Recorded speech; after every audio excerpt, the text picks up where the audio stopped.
punchlines for September 25th, 2025.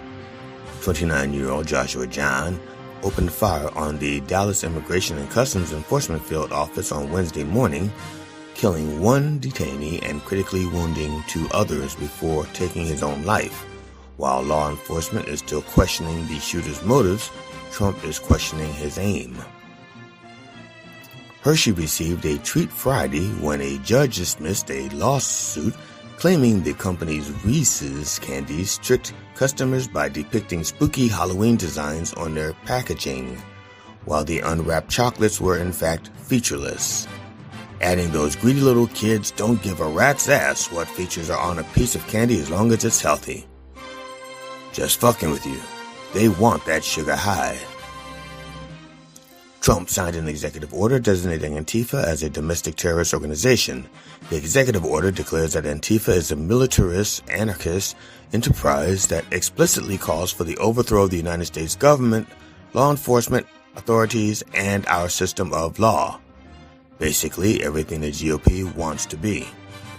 Donald Trump on Tuesday scrapped a meeting with top congressional Democrat leaders meant to discuss a path forward to avert a partial government shutdown beginning next week, saying he will only meet with them if they agree to some of his demands. Make that most. Fuck it, let's just say all and call it even. This has been the Dr. Reverend Jelly Roll with the headlines and punchlines for September 25th, 2025. Join me live at the Church of Last Resort Sunday mornings at 9 a.m. Eastern Daylight Time on Mind Dog TV.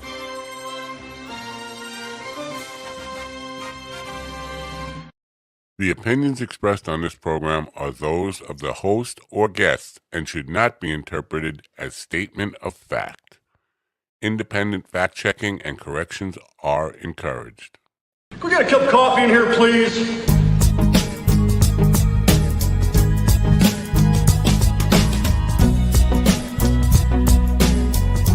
I have a feeling my colors and everything are off again.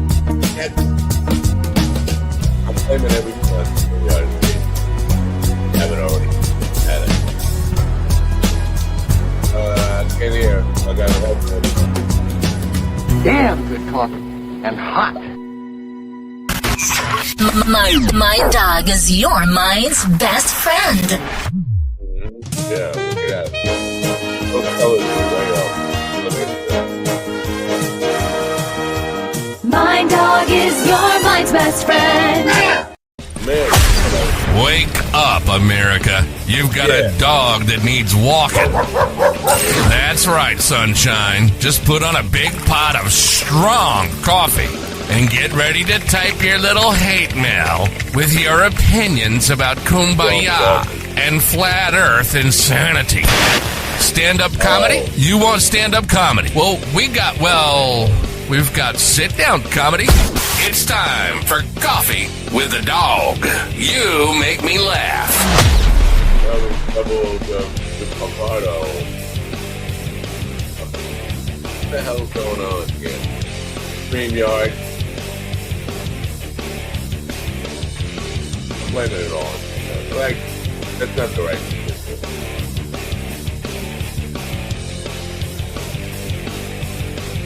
Oh.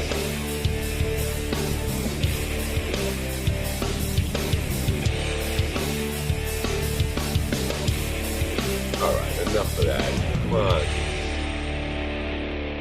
Good morning, folks. I think we'll see if this turns off by itself or it bubbles on its own. Alright, it won't turn off on its own. Good. Man, good morning. It is Thursday, Trash Day. That's what's known in this part of the world. Trash Day, what is it? September 25th, 2025, 9/25/25, or if you're one of those European dopies, it's 25/9/25. Either way, there's a couple of 25s in there. Might be a good day to go to the track and bet on number 25. No, they don't even have 25 horses. I don't know what I'm saying. Go to Jake's Casino and just put it all. Bet the ranch on number 25 on the roulette wheel. That's what you should do. Sorry, that's bad. Anyway, title of this program is Forgive Me. because yesterday we tried our damnedest.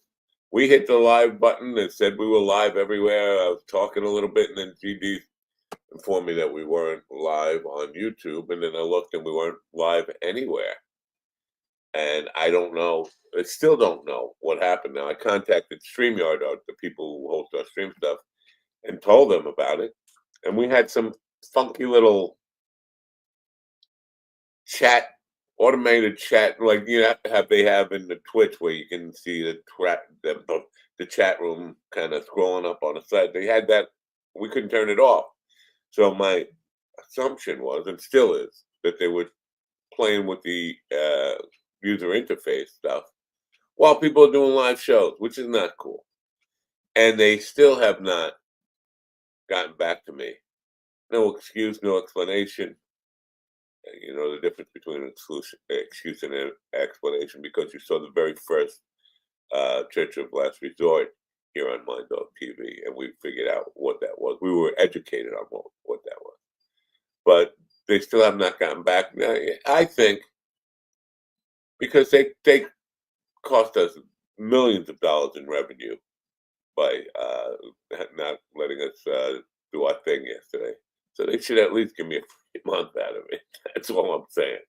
StreamYard, if you're listening. It's bad way to run a business. Now, StreamYard, I want to say that they were a great company when it was run by two fucking nerds. Kid Gage, and I forget what the other kid was, but he looked like he probably was sucking Gage's dick, if you catch my drift here.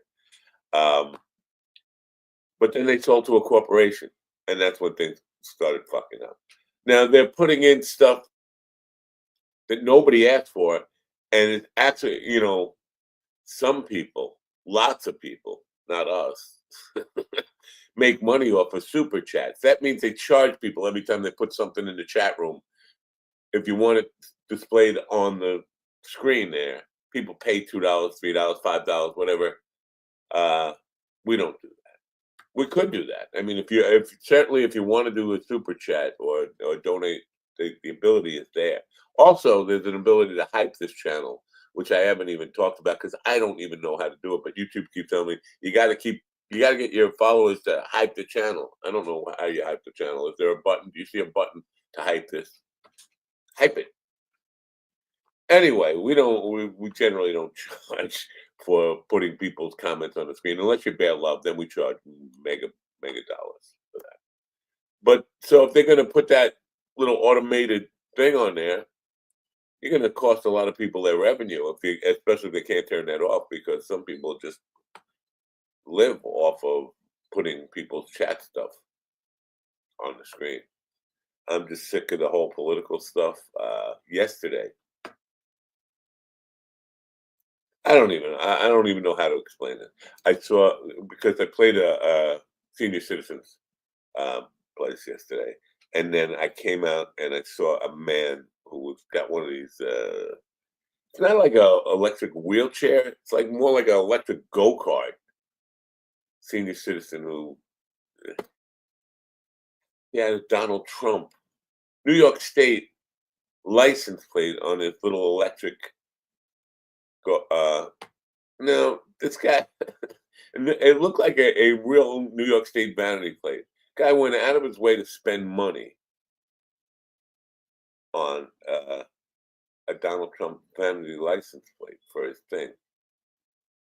And he's got no car. I mean, so basically he was asking people for a ride home to put his little electronic go-kart in the back of their car. He couldn't afford a car, but he could afford a vanity license plate that says Donald Trump. Not a cult. That's not cult-like behavior. When you sell your baby's food for a picture of food with your hero on it or something like that. That's I just don't know where we're at. It sounds to me like, by the way, this sounds like the joke, one of the jokes at least, from the news segment by Headlines and Punchlines was recycled because nobody heard it yesterday. That's all I'm saying. Sounds like to me recycled jokes. Which I guess it has less nutritional value, It's still kind of funny, I guess. Kind of funny, I guess. I don't know where the hype button is. I'm gonna look for the hype button. I could put that super chat. Look, we got a super chat from our friend Sunshine. I don't know. How do you hype? You know what? I'll Google it as we move along. Right now, I'm going to play our only sponsor. I shouldn't say our only sponsor. The sponsor that matters most today is Melodyne. Not Melodyne, Mindbloom. Melodyne is something else. They want to be a sponsor. I can't fit them in. No, nobody's going to buy Melodyne from us. So that's why I made them. Forgive me. That's the theme of the show. Mindbloom. I really need it right about now. Mindbloom is helping people achieve life-changing clinical and personal breakthroughs, alchemizing both the psychedelic medication, psychiatric care from psychiatric clinicians, coaches, we call psychedelic guides, and a lot of content and meditations and programs into this really transformational experience that, because it's delivered at home, costs a lot less and is a lot more convenient for people to receive.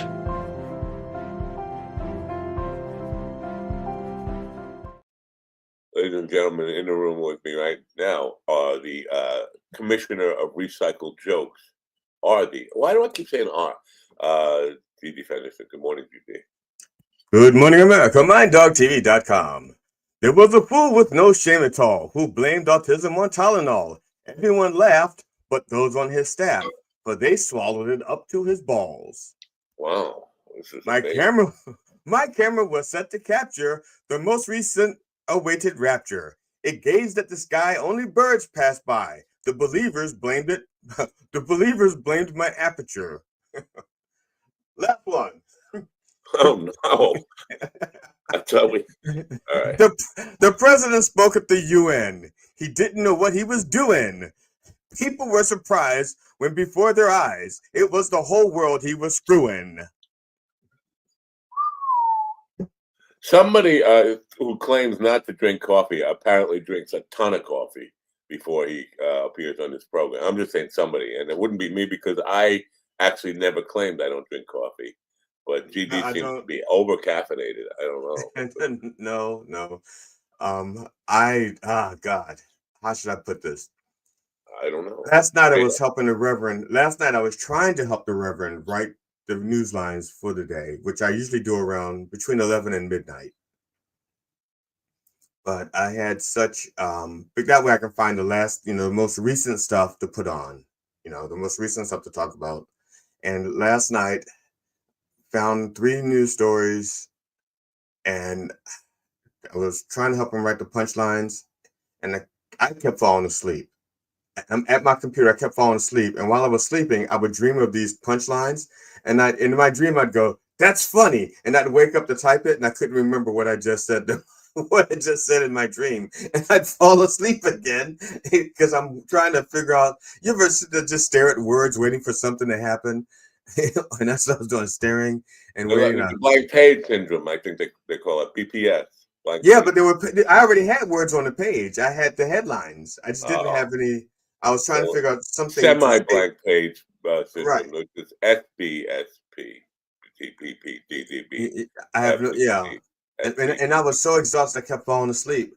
And so around 1 o'clock, I said, at 1 o'clock, remember I started this around 11. At 1 o'clock, I still hadn't added anything new to the page. Yeah. And I kept falling asleep. And I said, I must really be tired because I don't fall asleep at the computer when I'm working. I've fallen asleep hearing about 1 o'clock in the morning. That's what I'm just hearing it. I've fallen asleep. Good night. So I said, well, I'm going to go to bed. Good morning, Ann. Good morning, Ann. California, Bakersfield. Morning already? You just said it was 1 o'clock. And so I said, okay, I'm gonna go to bed and I'll get up at 6. And I know the Reverend doesn't get up at 6 except for on Sundays. So I got up at 6 and I wrote the stuff that you heard this morning, except for the one, and that's because the one you are the one. Yeah, Larry Graham. Yeah, there was one because nobody heard the stuff that we wrote for yesterday. No, I know. And one was still relevant, and that is because the government shutdown is still looming, and so I said, okay, I will redo that one. The other ones I just said, okay, I'm not going to redo, but I will redo that one. All right, a couple of things in those headlines. First of all, the government shutdown. That's going to happen, right? And then it's just a matter of I think it's going to happen. It's his fault.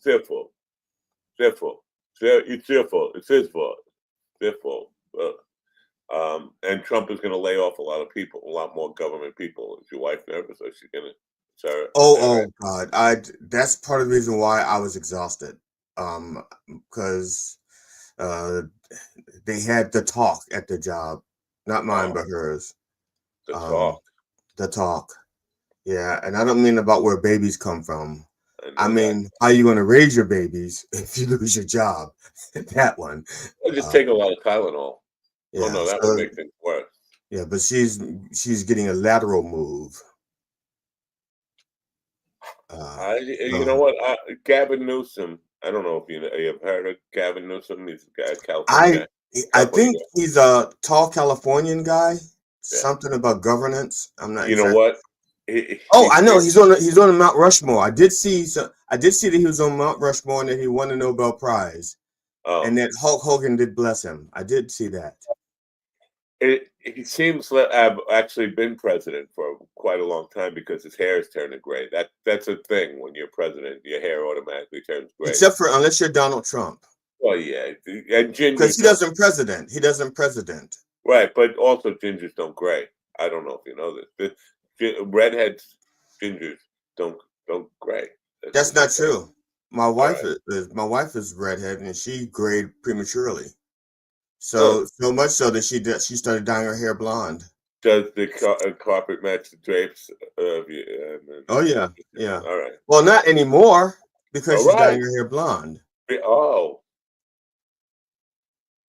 All right. Maybe I'm wrong about that, but that's just what I've heard, and maybe I believe in a myth. No, and my stepson is also. And my stepson is a true ginger. Not gray, and I know gingers who are older than me who are not gray. They're not. Yeah, it's not that they're not bright ginger anymore. They're more blonde now. They don't have to, but it's not like they're not graying. They're blonding. My stepson is, and my stepson is a true ginger, and not only is he graying, at some points, depending on the lighting, his beard is grayer than mine. Wow. Yeah. All right. I mean, I have like salt and pepper, and he has like salt and paprika. Well, the other thing in the news, the Tylenol, the Tylenol thing. Here's first of all, do you have a bottle of Tylenol? I couldn't find one. I don't have any Tylenol in the house. I'm pretty sure. I'm an ibuprofen guy. I'm pretty sure there's on the label it says not recommended for women to take while they're pregnant or something. I'm pretty sure on the the warning stuff, but it even has that on like aspirin and stuff, right? Women who are pregnant unless without consulting your physician, but I don't think it has anything to. It doesn't have anything to do with autism. It's more because acetaminophen has an effect on the liver. The point I was about to make was Trump is so stupid that somebody showed him that label and he said, "Oh, look, it causes autism or whatever. We got to tell people not to take this." That's what happened. And polio. Oh yeah. So, matter of fact, it causes a lot of stuff that we had diagnosed and found out about way before Tylenol was invented, which was in 1950. Baldness, bald head. It caused baldness, impudence, pregnancy. As a matter of fact, the number one cause of pregnancy in the United States is Tylenol.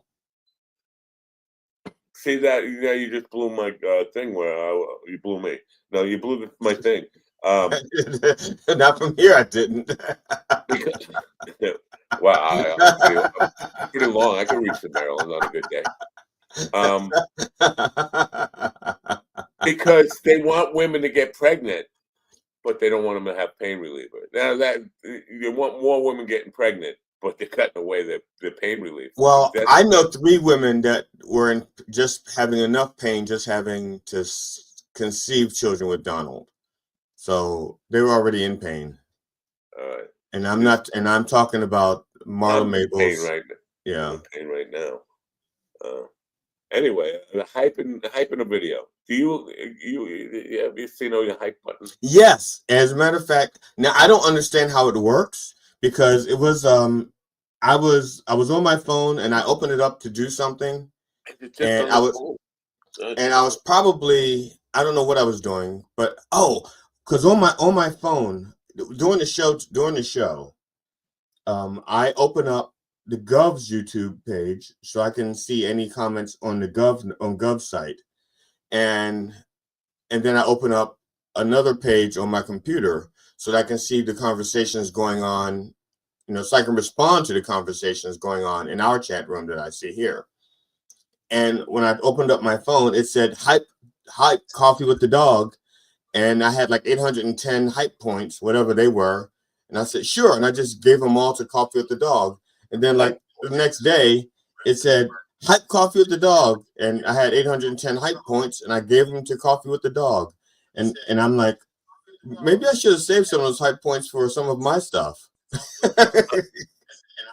I don't see any hype. Maybe because it's my own channel, but I don't see any hype points.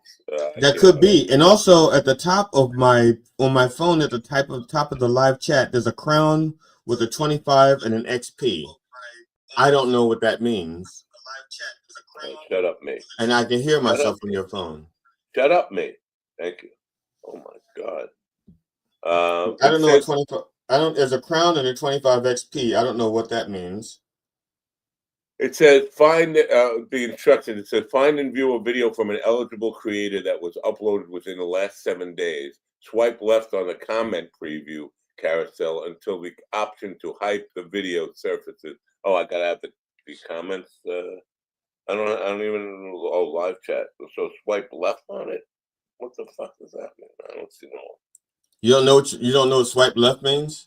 Somebody who's never had a dating app on his phone. I know what swipe left means, but the live chat doesn't have a swipe left on it, right? Does it? You see I look. You're asking the wrong person because I'm not looking at that.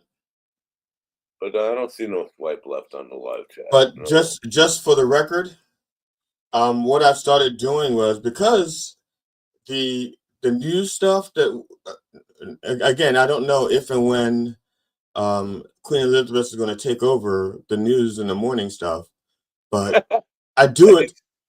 I've been doing it, but I've been doing it, but it gets like used one time and that's it, And unless somebody's watching Coffee with the Dog from the beginning, that's it. Nobody else sees it again. So I decided to take that, since I have it in my computer just as like a little clip anyway, to just post it on YouTube. I added a graphic of the Reverend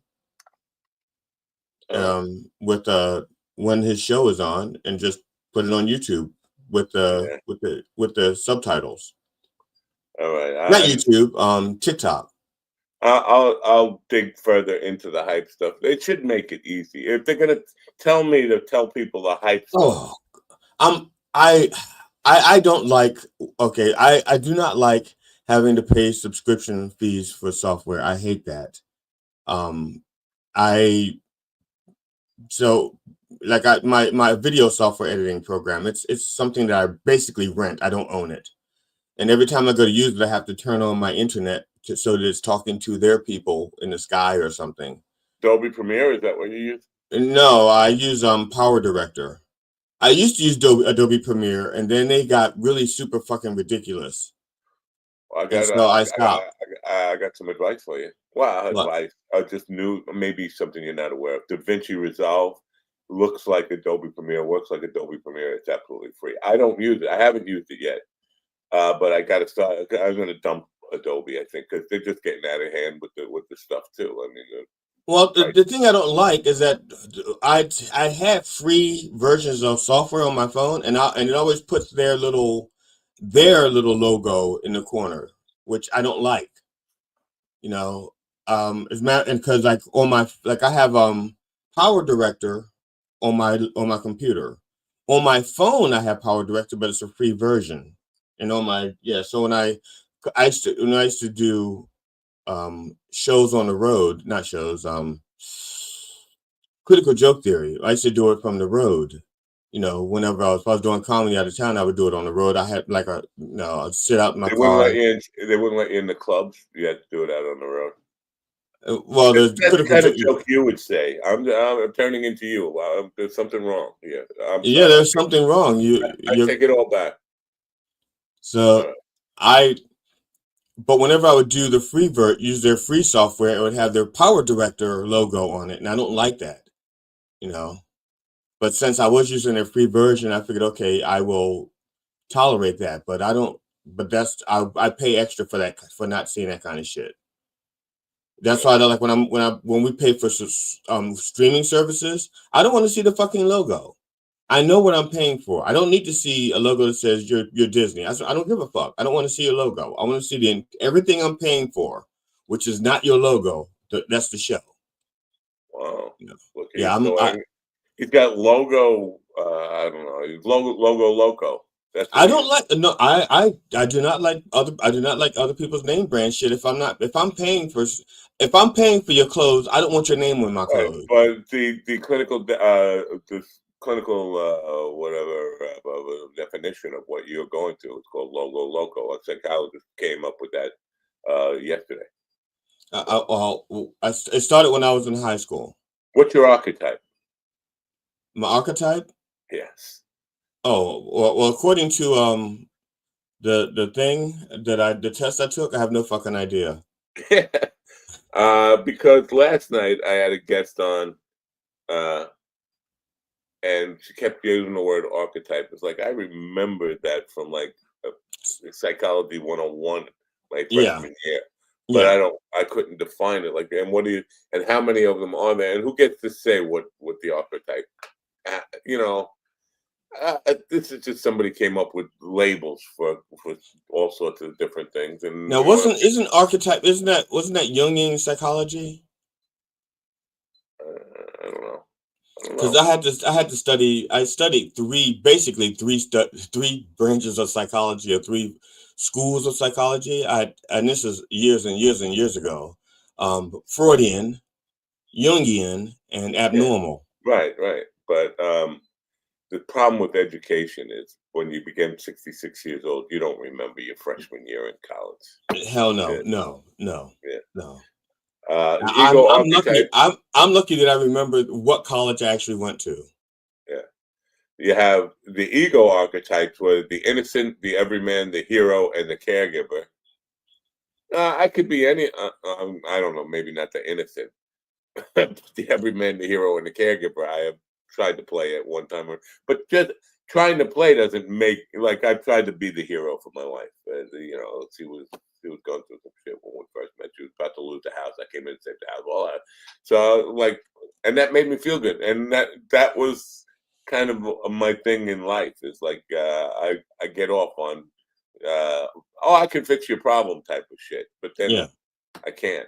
I'm a phony, a hero. I'm what's the guy, the All American, the guy who thinks he's a hero but he's not.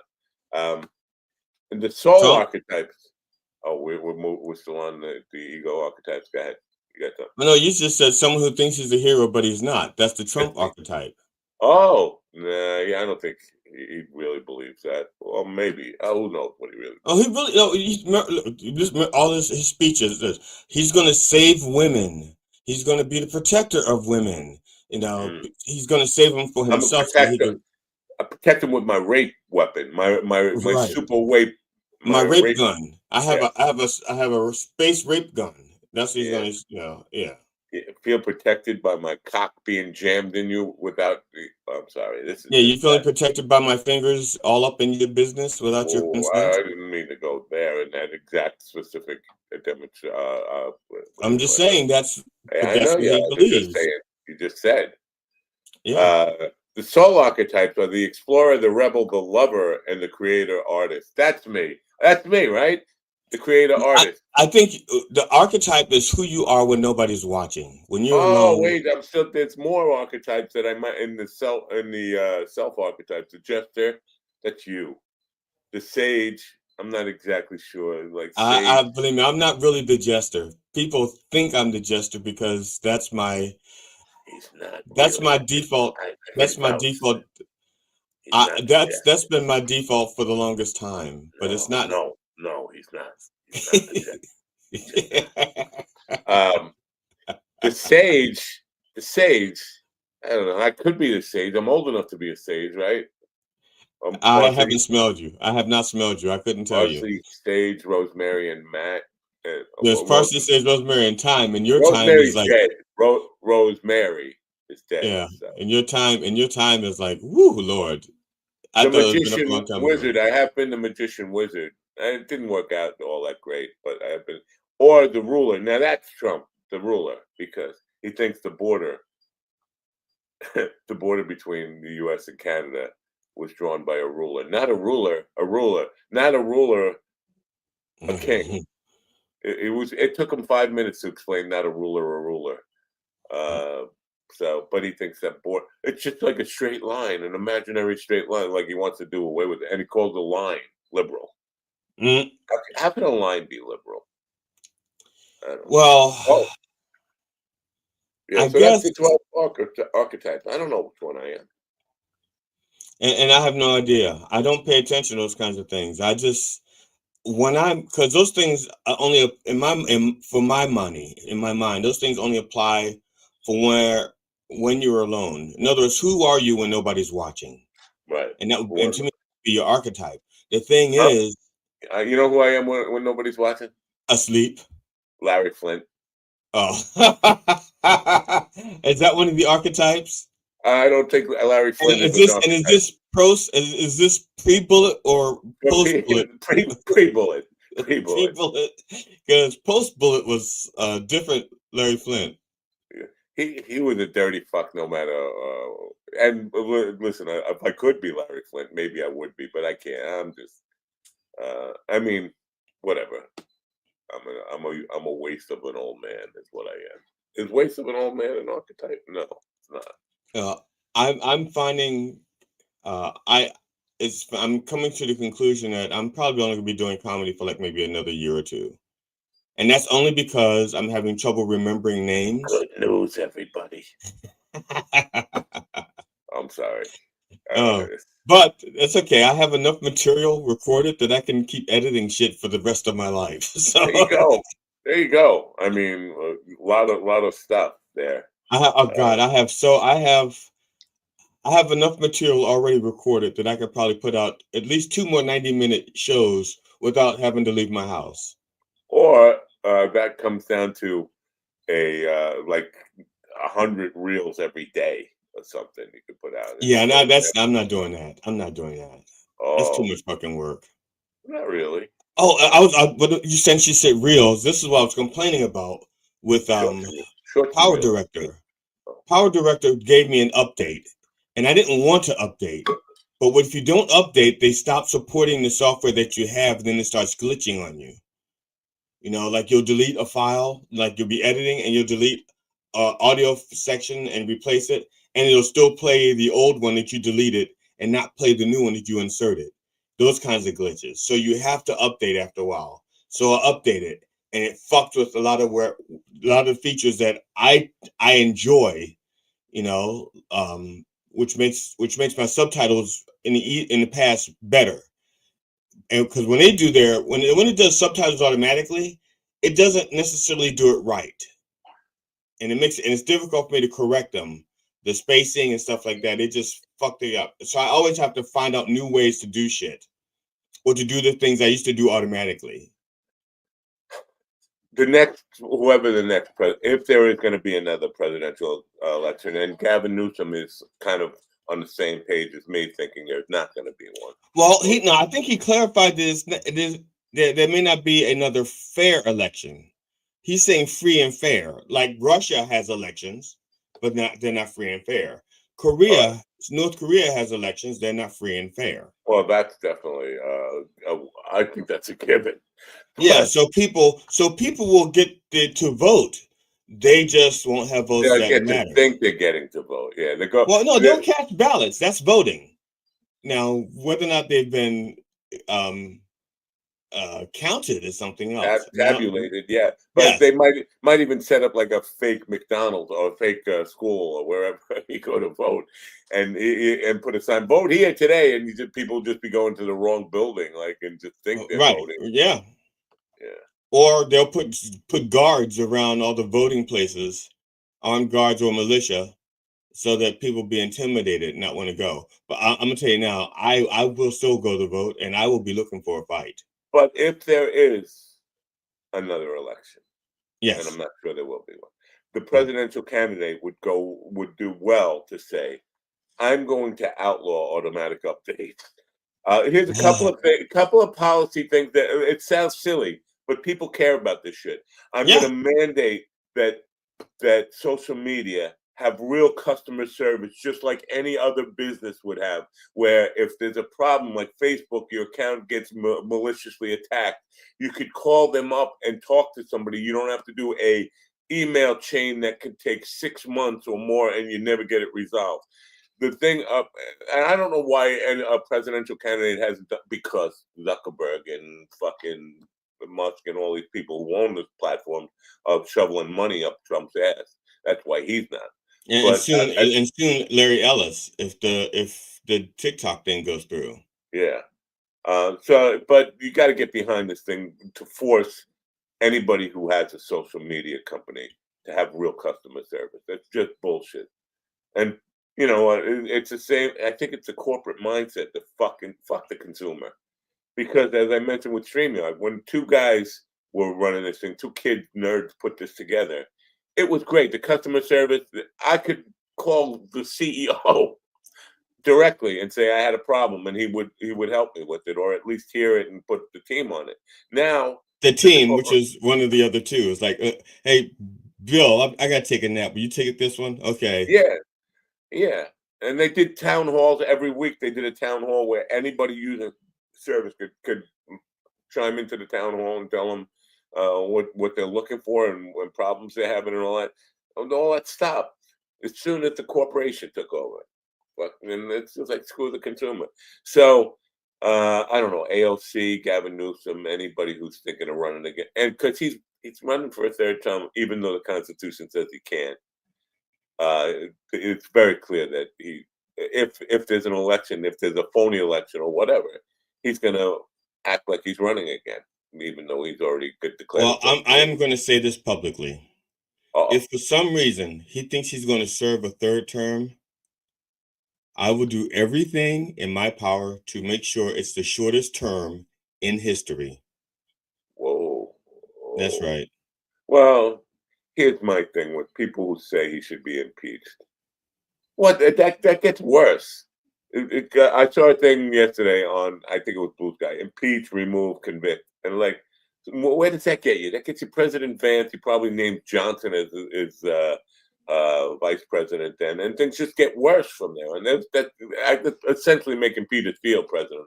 And I don't say a lot of, I don't know, flattering things about Trump, but one thing I will say is Peter Thiel is worse than Trump. He definitely would. Yeah. So he's self-hating and self-aggrandizing, and he's the very devil. I don't know if you've seen him. He has the horns that actually he turns bright red, and actually horns come out of his head when he speaks, and he's always sweating. Why are you always sweating? I mean, it's hot here today. I'm not like fucking dripping sweat. That's because you're wearing your cool shirt today. It's because I'm cold-blooded. That was a Foreigner song. Yeah. Cold-blooded. Well, I was on Live 365 because I was thinking about changing the way we distribute radio. And first of all, their prices are way too fucking high. But I saw this 70s radio, and I clicked into it. And that first three songs I heard were from the 80s. Like, that's false advertising. 70s radio. No. 70s music is music if you're in your 70s you want to hear, which is music from the 80s. They didn't explain that. They probably did explain it. You just didn't read the fine print. It was right next to the hype button. It was right next to the hype button. So if you saw the hype button, you look right below it. It explains what 70s radio is. Yeah. Now, Live 365, the one thing that they have that makes them more attractive, but the pricing is bizarre, like high. Like, but they give you an automatic sync license, so you can play anything. Now, that doesn't mean I could play anything on YouTube, but I mean, it's 24/7. I could set up DJs and all that kind of stuff to actually play commercial music all day long on their service, which I can't do on our current service. I like that to be able to kind of play music and on 24/7, because after we go off the air, they hear silence for the rest of the day because I can't. I thought about putting original music on there, but like you'd be surprised at people because I put out a thing on Craigslist and in Facebook music communities and all this. If you want to air music on my station after we're off the air, I would be happy to do that. Put it in a playlist. Nobody wants to do that, so it would be just my music then, and then people get tired of that. No, well, here's the deal. Uh-oh. Because I would give you my CD music too, also. So you'd have like my 14 songs or 15 songs and whatever you have. But Right. I have, but this is all old original music. This is like from the 90s. But I have a collection of music from original bands in the Baltimore around the country. Basically, most of them is Baltimore, but they all signed a release form with me that I could use them on my radio show. So, Wow. But people will only listen to one song. I mean, well, not if we have a variety of artists. Maybe they'll listen to 2 or 3 songs or whatever. Yeah. You know, the same artist over and over again. It'd be pretty clear that this is just promotion. But this is how people think. Okay, if you have, let's say, 15 artists, and like I said, I got all this music that they've signed release forms for, and I still have the release forms. So they go like, that was like 20 years ago. I said, there's no expiration date. So, the thing is, I wasn't doing that. I wasn't doing that anymore. So I just have their music in my collection. But if you have like 30 artists, and I think I have like 40 artists or something. If you had 42 artists that you started a rotation, other people start going, oh, I can get, see that and play that. Yeah. Because not XTV, XM Radio used to have a channel of unsigned artists. And then they stopped it. But it turns out that a lot of the unsigned artists that they had actually were signed. They just weren't signed to major labels. But I had. Does he have a Genie major label? Does he have a Genie in a bottle? Major. I don't know the answer. Oh, no, that's Major Nelson. I'm sorry. I'm just being a dick. I should go back to bed. And that's your archetype. It was Dick, one of the archetypes. Going back to bed is an archetype. I did not know that.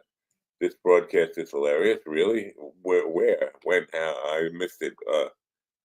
Did somebody funny run by behind me? Somebody do this to me. Yeah, just now I just saw it. Yeah. You don't have to get a release. He wrote orgasm. He was just having an orgasm. Oh, he's having a sarcasm. Sarcasm. Sorry. That's a hurting. That's a very snarkasm. I think it's snarkasm. With original artists, if they are not signed with a publisher, you don't have to get a release form. The only way people can do anything is if they have a publisher who would or a publishing a rights organization like ASCAP, BMI, CCAP, any of those who's going to pursue stuff. If they're not signed with one of those, you could play their shit all day long and nobody ever.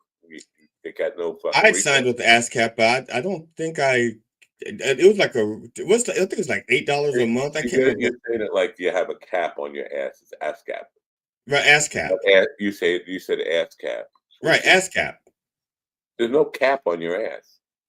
You don't know. See, you're just so presumptuous. There is a cap and a ceiling too. Can I say? Can we see the cap? Because I want to look on the appeal and see if I'm a winner on the cap. No. When I say ASCAP, that means there's a limit to how high it'll go. All right. So the reason I brought up the archetypes. Yeah. You remember Emma Samms? Emma Samms, the actress. She was in she's an actress. I'm having trouble remembering what her face looks like. Did you get a boner when I just said Emma Samms? No, I got a question mark because I'm trying to remember what she looks like. Oh, she's fucking gorgeous. Okay. General Hospital. I don't know, but yeah, and Dynasty. Did she play Luca Laura? Neither. She played Holly from, I think Holly was her name.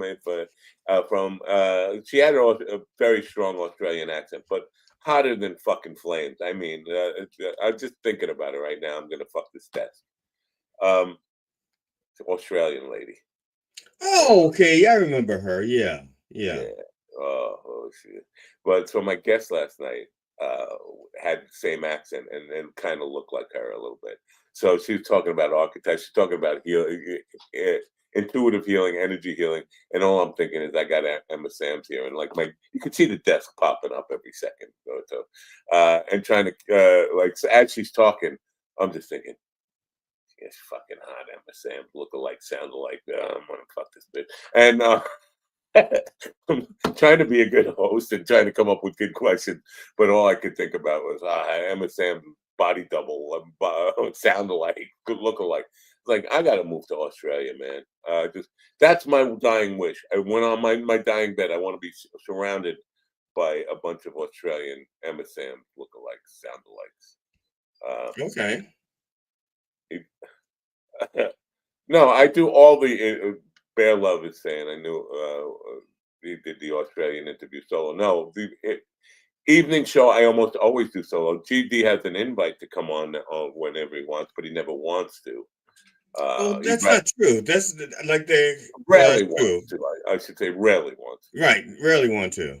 Also, rarely available to do that. You were available. You were texting me during the thing. Mike, Tom Myers looking out for my numbers, and I was reading that. But I was giving me a long-winded answer, and I'm reading your text like, and she could see me reading your text. I didn't know that you were on the air. Yeah, that's not why. I don't blame you for not knowing because, first of all, StreamYard, there was no certainty that it was going to work. I don't even remember what time it was. I remember I picked up my phone to do something. Because I don't spend a lot of time on my phone if I don't have to, and I went to pick up my phone to either call somebody or to do something. 8:20 p.m. is when you sent that text. And, okay, 8:20 p.m. Yeah, and then I may have picked up. Still answer the first question that I asked her at 8 o'clock. Okay, I don't remember much except for I picked up my phone to do something. I was either trying to book a gig or I was communicating with somebody. I can't remember. But I picked up my phone to do it, and I saw that Tom had he had just dropped a message for me, and I'm looking at it, and I read it. I went, okay, and I said to Tom, I said, I will pass this on to Matt, and I did, and I didn't think of the fact that you would actually stop whatever you're doing to read it. I just was doing it so that I wouldn't forget to do it later. Yeah, no, I thought it might have been something about not being online or something. Like, wait a minute, I've got to be online. Wait a minute, I'm seeing it over here, whatever. That's what. So when I doing a stream like that, especially yesterday, and there were major problems with StreamYard. That was so tricky. We could see people in the chat room, which means the chat was streaming somehow. Yeah, but the we video weren't. wasn't. Right.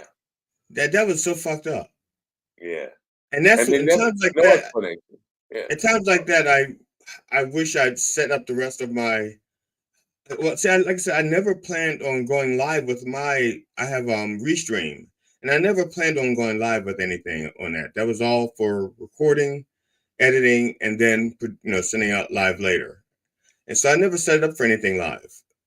And it keeps telling me I can. You can do it. You can do it. You can do it. And I just never do. You could do it, GD. Come on, you could do it. You could do it. Yeah. And if I went through the trouble of setting it up, I could have actually we could have just moved shit to Restream, so to speak, and at least been on the air. We wouldn't have had all the sound effects that we use all the time. I mean, I still have Restream. I still have Streamlabs. I still have all those things I could have done. But never mind. That would switch so people would still be on the still frame on YouTube, and we'd be broadcasting over here on YouTube, and they'd get no notification of it, right? I don't know.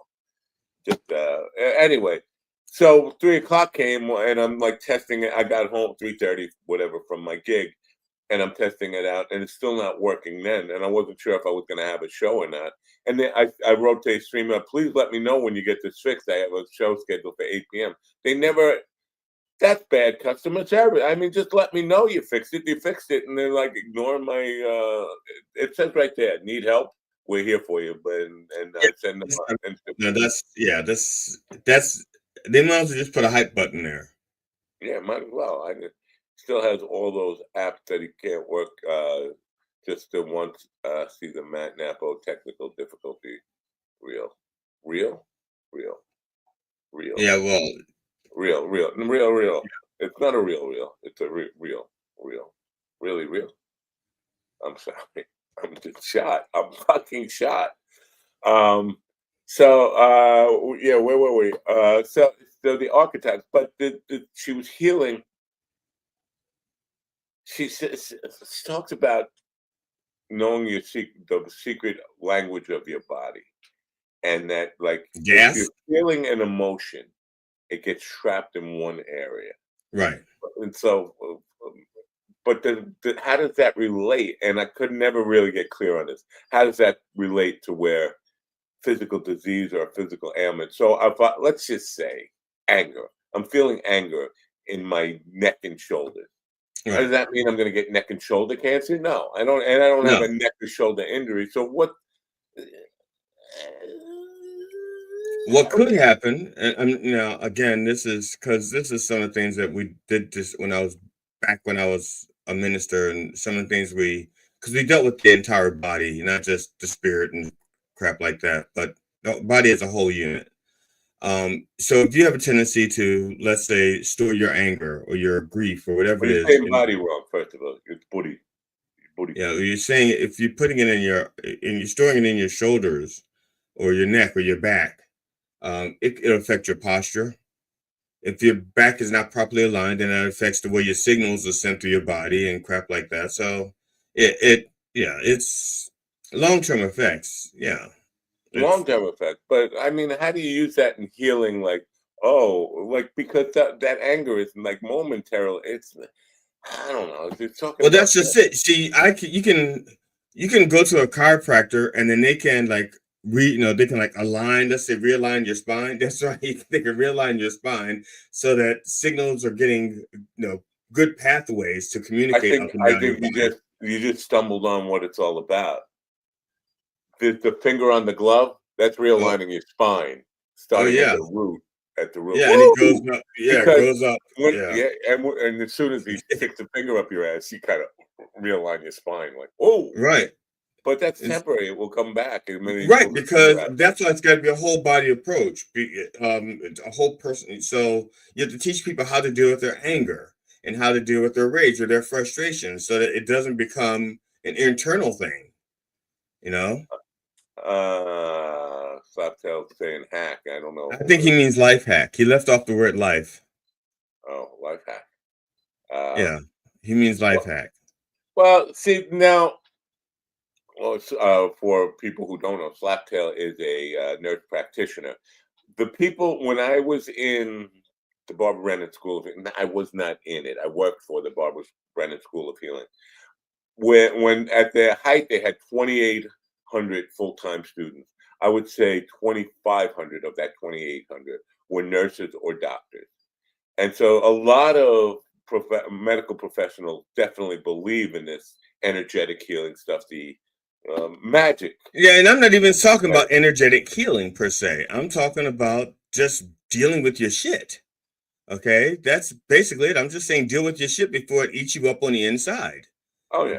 And I don't care. I don't care what doctors agree or disagree with me. In my 60 some odd years of life, and my 30 some odd years as when I was back when I was a minister and studying these kinds of things, metaphysics and so forth. There's some things I've seen and I can explain, and some things I can't explain, but I know it works. And if it works, why knock it? Why knock it? Don't knock it if you haven't. I don't know. I don't remember what the saying is. Don't knock it until you. I'm trying to think back to the '60s here. Sunshine says using your nervous system to enhance your immune system. Huberman Lab Essentials. I see Andrew Huberman coming up as a keyword for this program a lot, and I've never checked it out. But I definitely believe in that mind body connection. The part where it gets like healing, because I think I talked about this before. There was a guy, yeah, he was testicle cancer thing, and they kind of put him on the table, and they did the chelation, and then they did the hands over healing, and they pronounced him healed, not cured, healed, which is a difference. Right. And 6 weeks later, he died of testicle cancer. Like, but he was a whole being when he died. That's basically what the explanation was when I asked about. Like, I thought you said he was healed. He was he had good 6 grade. Yeah, great 6 weeks. I don't know. It was at Club Med, whatever. Yeah, see, and I do have a difficulty with people who are, and I'm going to borrow the term hack, that are hacks in that field, because I still believe in the power of how the mental body and the emotional body work together to keep the physical body healthy. I am a firm believer in that. Well, I did not get to say this to her, right. But if I were on my deathbed and she showed up here with her Emma Sam's look-alike, sound-alike thing, I'd fake being a 21-year-old in good health. Just for a second, I'd be like, oh, I found my testosterone. I know where. Oh my God, yeah, come and heal me. So maybe what she's seeing, and this could be true of men or women, because she's that fucking hot that she can make women just sexually turned on and just switch teams like that. What the fuck am I saying? But if I were on my deathbed, there's this line in "Start Me Up." You make a dead man come. That's basically, I'm thinking her healing power is just showing up. But that's you could do the same thing with an electric prod. No. Yeah, no. Electric prod can make a dead man come. Oh, maybe, but yeah. It wouldn't make you get up. People retrieve sperm like that from dead bodies. It could make you do that, but it won't make you get up off the bed and dance like it wouldn't make you act like you were healed when you weren't healed. You were just turned on. Incredible. Oh, Emma Sam's is here. Not the 60-year-old Emma Sam's, by the way. A 39 whatever she is, a very hot, young. You know what? Some people don't think 40 is young anymore. I think 40 is ripe. When I was 21, I was dating a 42-year-old, so I thought 42 was good. Ew. Now, from that perspective, no, 40 is fucking old. If I'm 20, in my young 20s, no, that's an old lady. That's a difference. No. You got to be in the right. The lighting. I'm sorry. When I was I was not an attractive young man. Yeah, but I was not an attractive young man. So most of the women that were my age were looking for someone hotter. And, I was the guy that's like, man,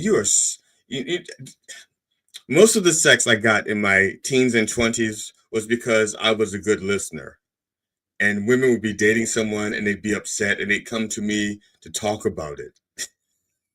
Whoa. So I became very good at getting out of the friend zone and getting into their end zone. Okay. Wow. I was very, very good at that. See, now, I could write a book. Any fucking sense at all, and you don't. Let's be clear about that. You have no fucking sense at all. If you had any sense at all, you'd write a book on the title exactly that: how to get out of the friend zone and into the end zone, and it would sell like fucking hotcakes. And you'd be very rich, and you'd buy Elon Musk. But I'd also would have to at some point it would ruin. Well, actually, a lot of these people are dead now. I was like, because there were a lot of guys that were not friends of mine, but friends of my brother, and they all hated me. They couldn't stand me because they were like my brother. My brother didn't like me, and so they weren't going to like me. They used to all pick on me. So most of them I slept with their girlfriends because they were pricks anyway. They were dicks anyway. And since they were dicks to their girlfriends. They weren't just dicks out in the world. They were dicks to their girlfriends. And their girlfriends would be like, I don't know why he's so mean to me. And I'm like, come on, you don't deserve that. You don't deserve to be treated like that. You have blah, blah, blah. You understand me. You get me. You damn right I'm getting you.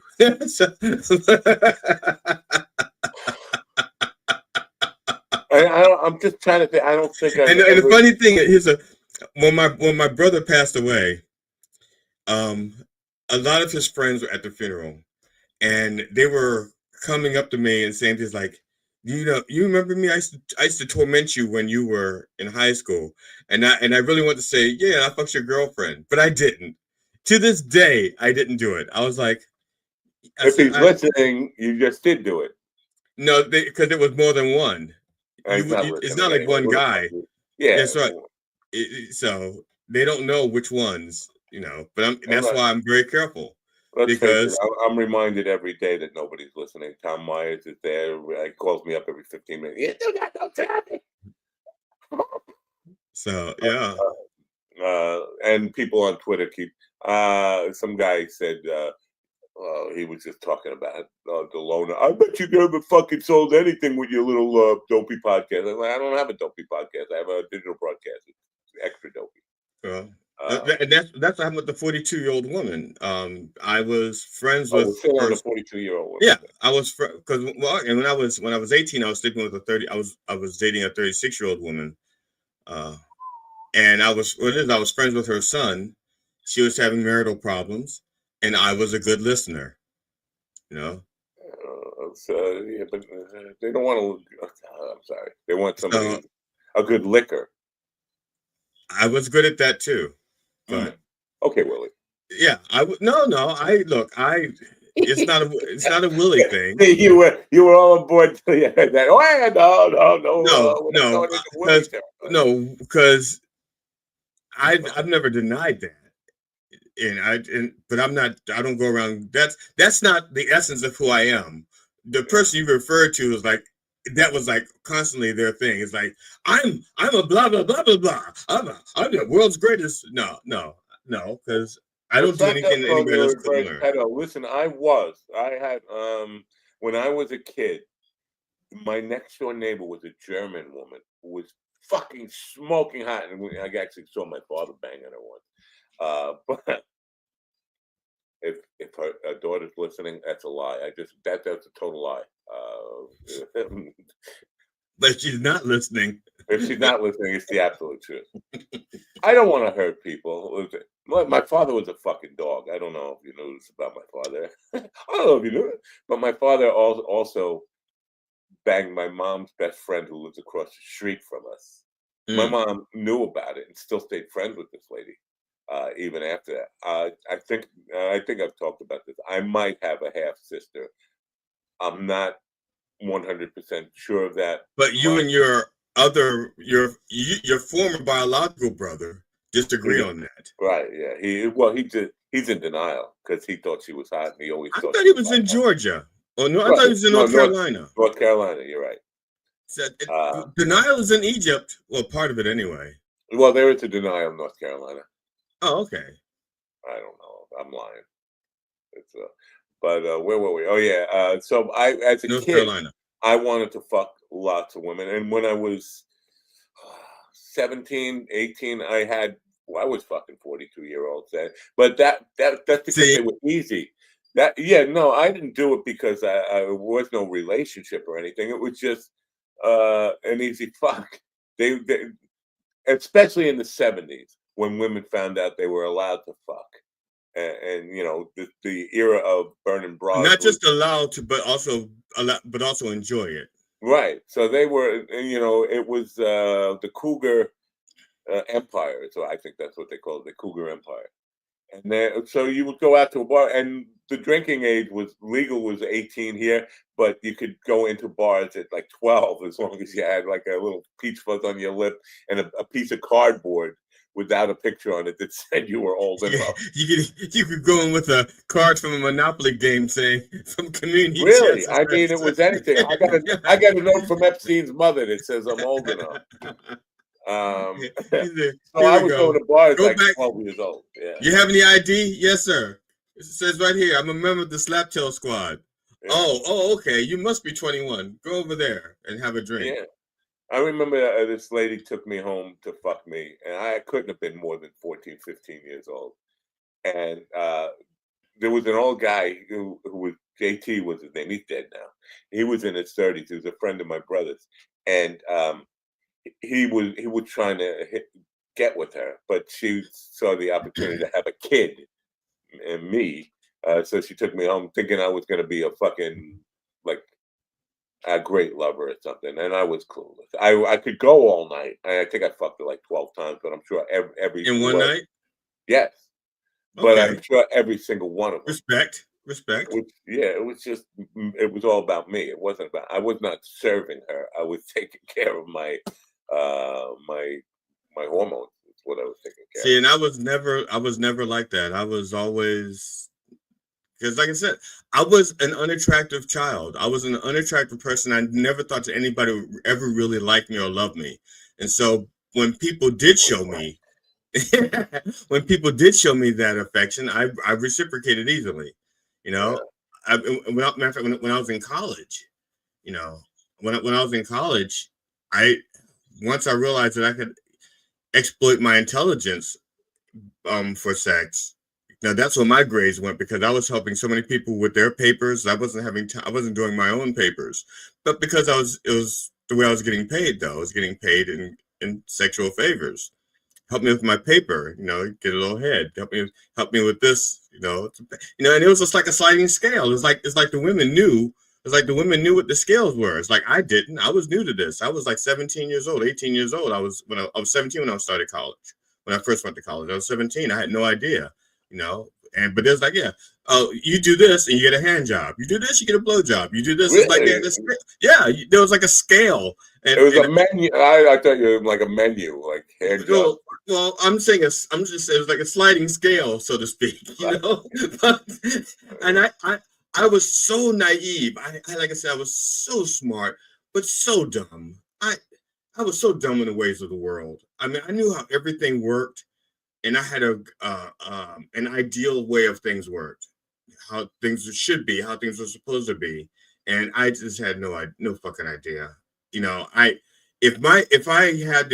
If my brain worked as well now as it did back then, but with the street knowledge and the world knowledge that I have now, I think I could be somebody now. Before you were talking about banging friends, girlfriends, and they weren't my friends; they were my brother's friends. I've never done that to one of my own friends. I'm just trying to recall. I don't think I ever did that, like banged a friend's girlfriend or something. But I did. I was with married women, and the married women who husband came to, I knew their husband, and they came to the band. They acted like they wanted to be my friend, but I didn't want any part of them. But even that was like guilty, because then I'd have to go play a gig and see the guy show up, and like knowing I banged his wife last week, and it's like I felt a tremendous amount of guilt over that, even though they weren't my friend, but they thought of me as their friend. If that makes sense. See, and that's the other thing I had. When I learned very young that people, there tells us that they change their behavior around people. And so even when I ran into people who I had been with, I treated them the exact same way. So I started getting to a point where I hugged everybody. I hugged everybody. Yeah. So I hugged everybody that way. Even like my worst enemies, I would shake their hand. Now, how I hugged them made a difference, but if somebody really hated me, but I slept with their girlfriend, which is how it usually worked. They couldn't stand me, so I slept with their girlfriend. I would hug their girlfriend just like we'll hug her any other time, and as if she's just one of my friends.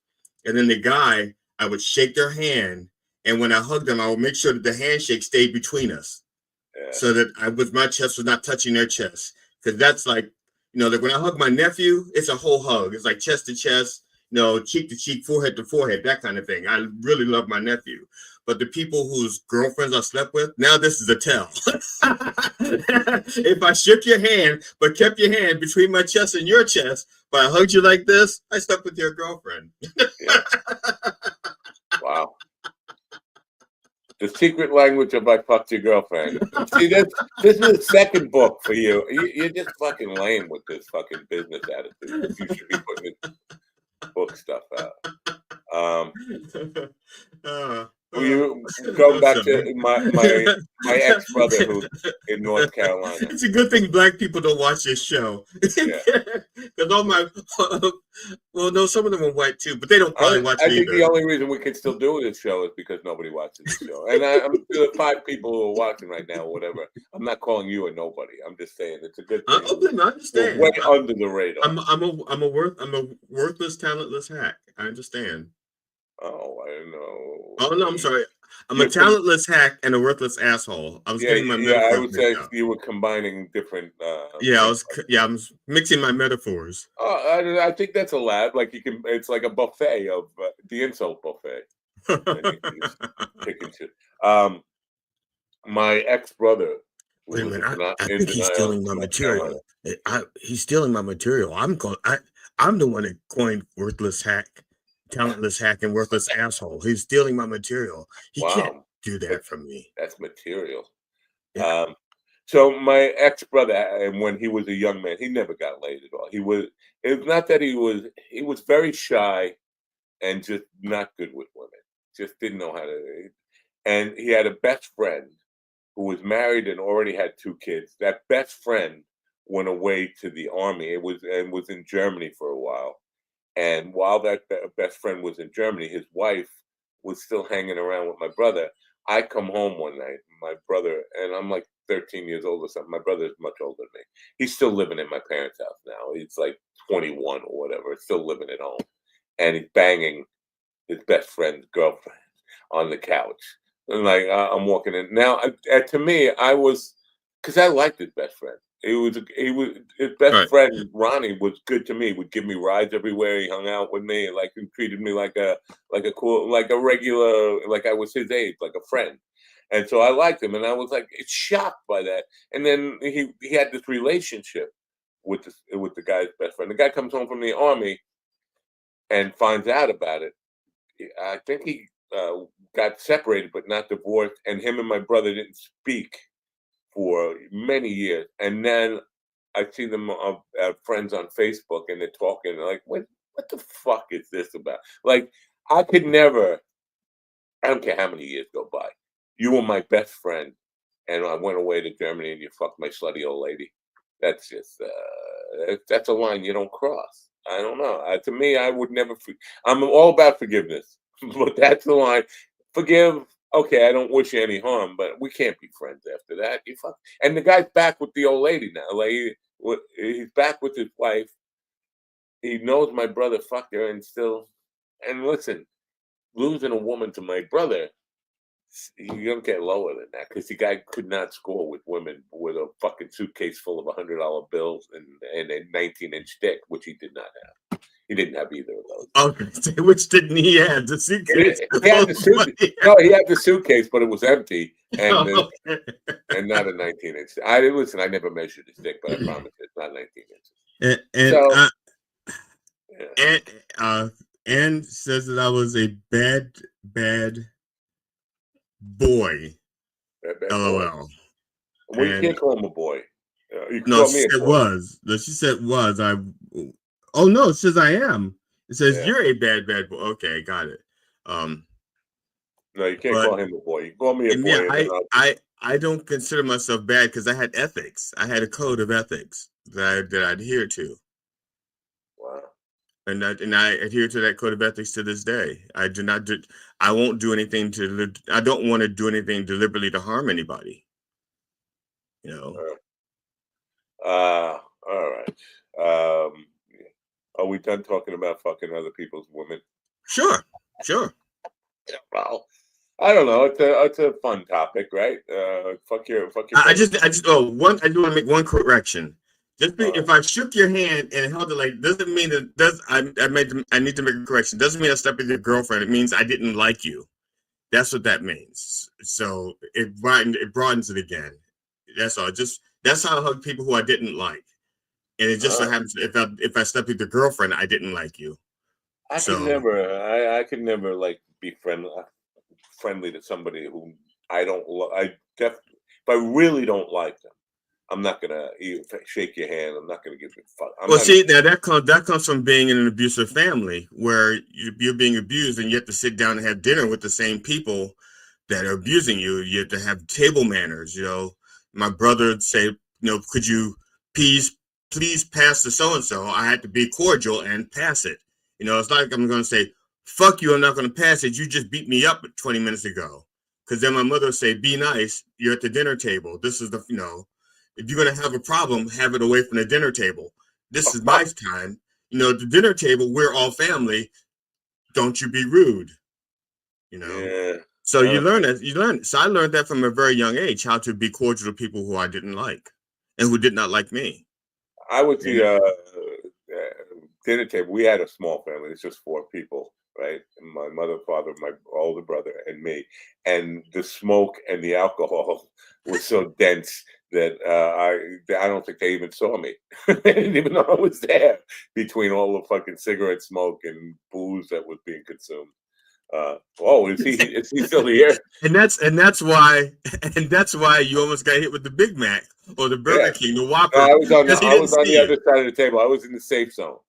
Okay, I said because he didn't see you. It was a Whopper, by the way, not a Big Mac. I would I like to do a test, a forensic test. I did change it to Whopper. I said Big Mac, but I changed it to Whopper. I did. All right. I think we should do a forensic test, though. Get these guys who are doing the Charlie Kirk bullet thing, and just get them on the Whopper versus Big Mac. Call Mythbusters and say, look, my brother and I have this disagreement, and I'm sure they would love to go like, okay, yeah, because it's cheap. It's good. It's television, but it's cheap. How much is a Whopper? They buy like 3 Whoppers in the 60s, like the 69 or whenever this was.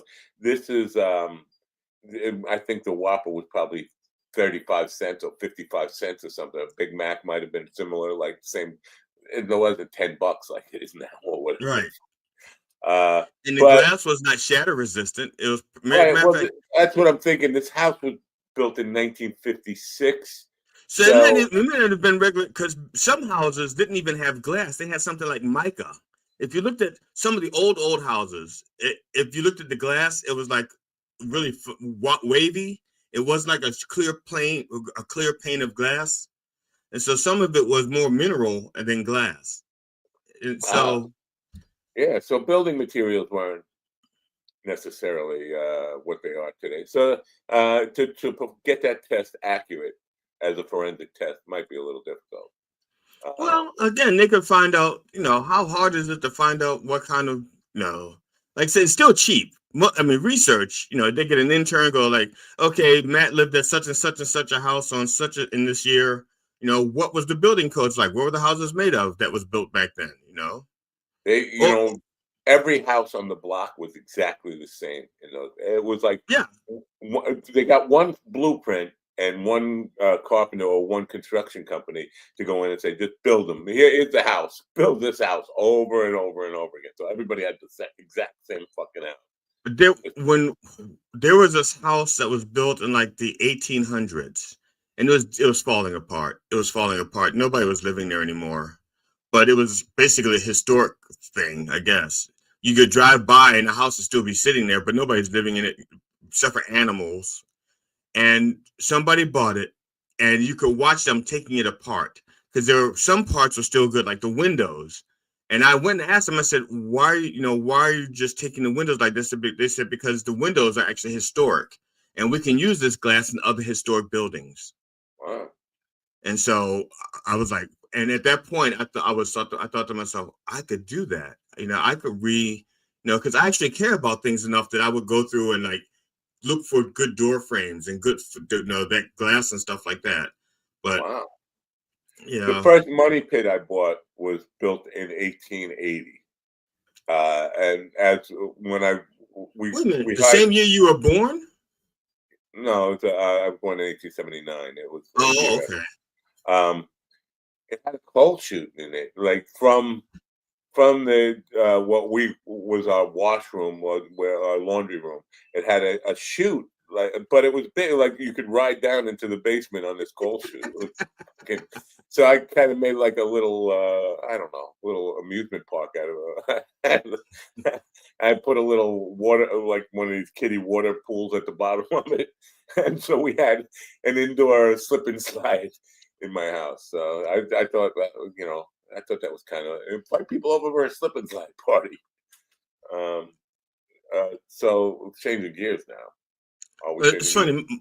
funny. My wife and we were out with some friends the other night, and I can't remember. There was something that I said. My wife goes, "I did not know that about you." I did not. Now it wasn't a secret. I said it's not a secret. And I can't remember what it was now.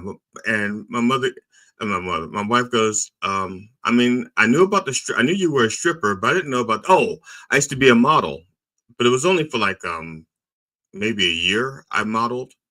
But I had such an unusual shaped body. I mean, I was like much bigger. I had like a very small chest, like from the waist up, I looked like I was anemic, but from the waist down, I looked like a horse or something. And so I couldn't find clothes that fit. So, but I was only a model because it was part of a teen program. It's not like I was, like I said, a handsome guy or something. It was like, we were teens and they were, we were learning to model.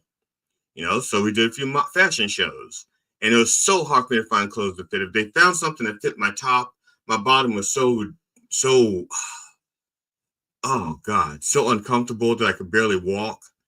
Or if they fit my bottom, then my top looked like I was wearing a David Byrne big suit Oh, from Stop I'm Making sorry. Sense. I'm interrupting you. I didn't know we had a. I don't know if he's still available on my Facebook thing. I just got an IM DM, IMUM PM about somebody who wants to join. I'm going to send them a link if that person is listening and you still want to join. Sure, you can join. I didn't see this. You should just say it in the fucking chat room or something so I could see it. Was that Queen Elizabeth? No. Oh, okay. It's somebody else. Somebody. I'm not going to say in case he doesn't see it and is already onto other things or whatever. Oh, it's Hamburger. Oh, you know what? I'm glad you brought that up because, come on, there it is. Sending that link right now in the Facebook chat room. I don't check Facebook very often, and I didn't even have it open. The hamburger guy, Kevin Brennan, because I'm gonna be on the reaction channel. I'm gonna definitely include who are these podcasts or what are these podcasts. That I'm gonna do a thing on that, and I don't want people to think it's just tit for tat because I'm mad at Carl Ham because I'm not mad at him about what he said about this program. I agree Right. that the technical bullshit that he called out at the time, I think that's funny. He doesn't think that's funny, but we definitely. And I don't think he understands that in a lot because he doesn't do his live. He does it scripted Right. and And he taped. can remove all his mistakes. And we never know when, and especially when we had 4 or 5 people on at once, we never know where they're going to pop in. So it's always a matter of juggling people around. And I thought Right. that was part of the silliness of the program. Right. But We all had our spots that we like, and I have what I like to look at on my screen because if I put people in the wrong spot because of where my camera is, if I'm looking down here, it looks like I'm sleeping. yeah, I don't want them down there. I put myself down about because I don't need to look at myself. And that way, yeah. my eyes are always looking up at people. So when I do a reaction thing to who these podcasts, it's not going to be. It's not because I'm just trying to get back at him. I think the guy's a fucking loser. It has nothing to do with the fact that he said some stuff, criticism of me personally, that I happen to agree with. I think he's right about his criticism of me. But I did say that I think he's obsessed with 90s radio. Kevin Brennan used to be a regular on the Opie and Anthony show. And okay. apparently, and he was not a popular member, and Landau and Kevin Brennan got into almost a fist fight on the air at one point. Kevin Brennan was a very confrontational guy and always putting down other comedians, but somehow Carl got a man boner for Kevin Brennan, and he's afraid, what's Kevin gonna think of me? And a couple of people now, not just our friend there, have sent me clips of Carl salivating over Kevin Brennan's cock. And so now there's this video that I have not watched of Kevin Brennan putting down Carl because Carl was crying. They did a live show, and Carl is a guy who can't live without a script, and everything has to be in order. He can't be ever spontaneous. That's not his thing. Being spontaneous Is he autistic or something?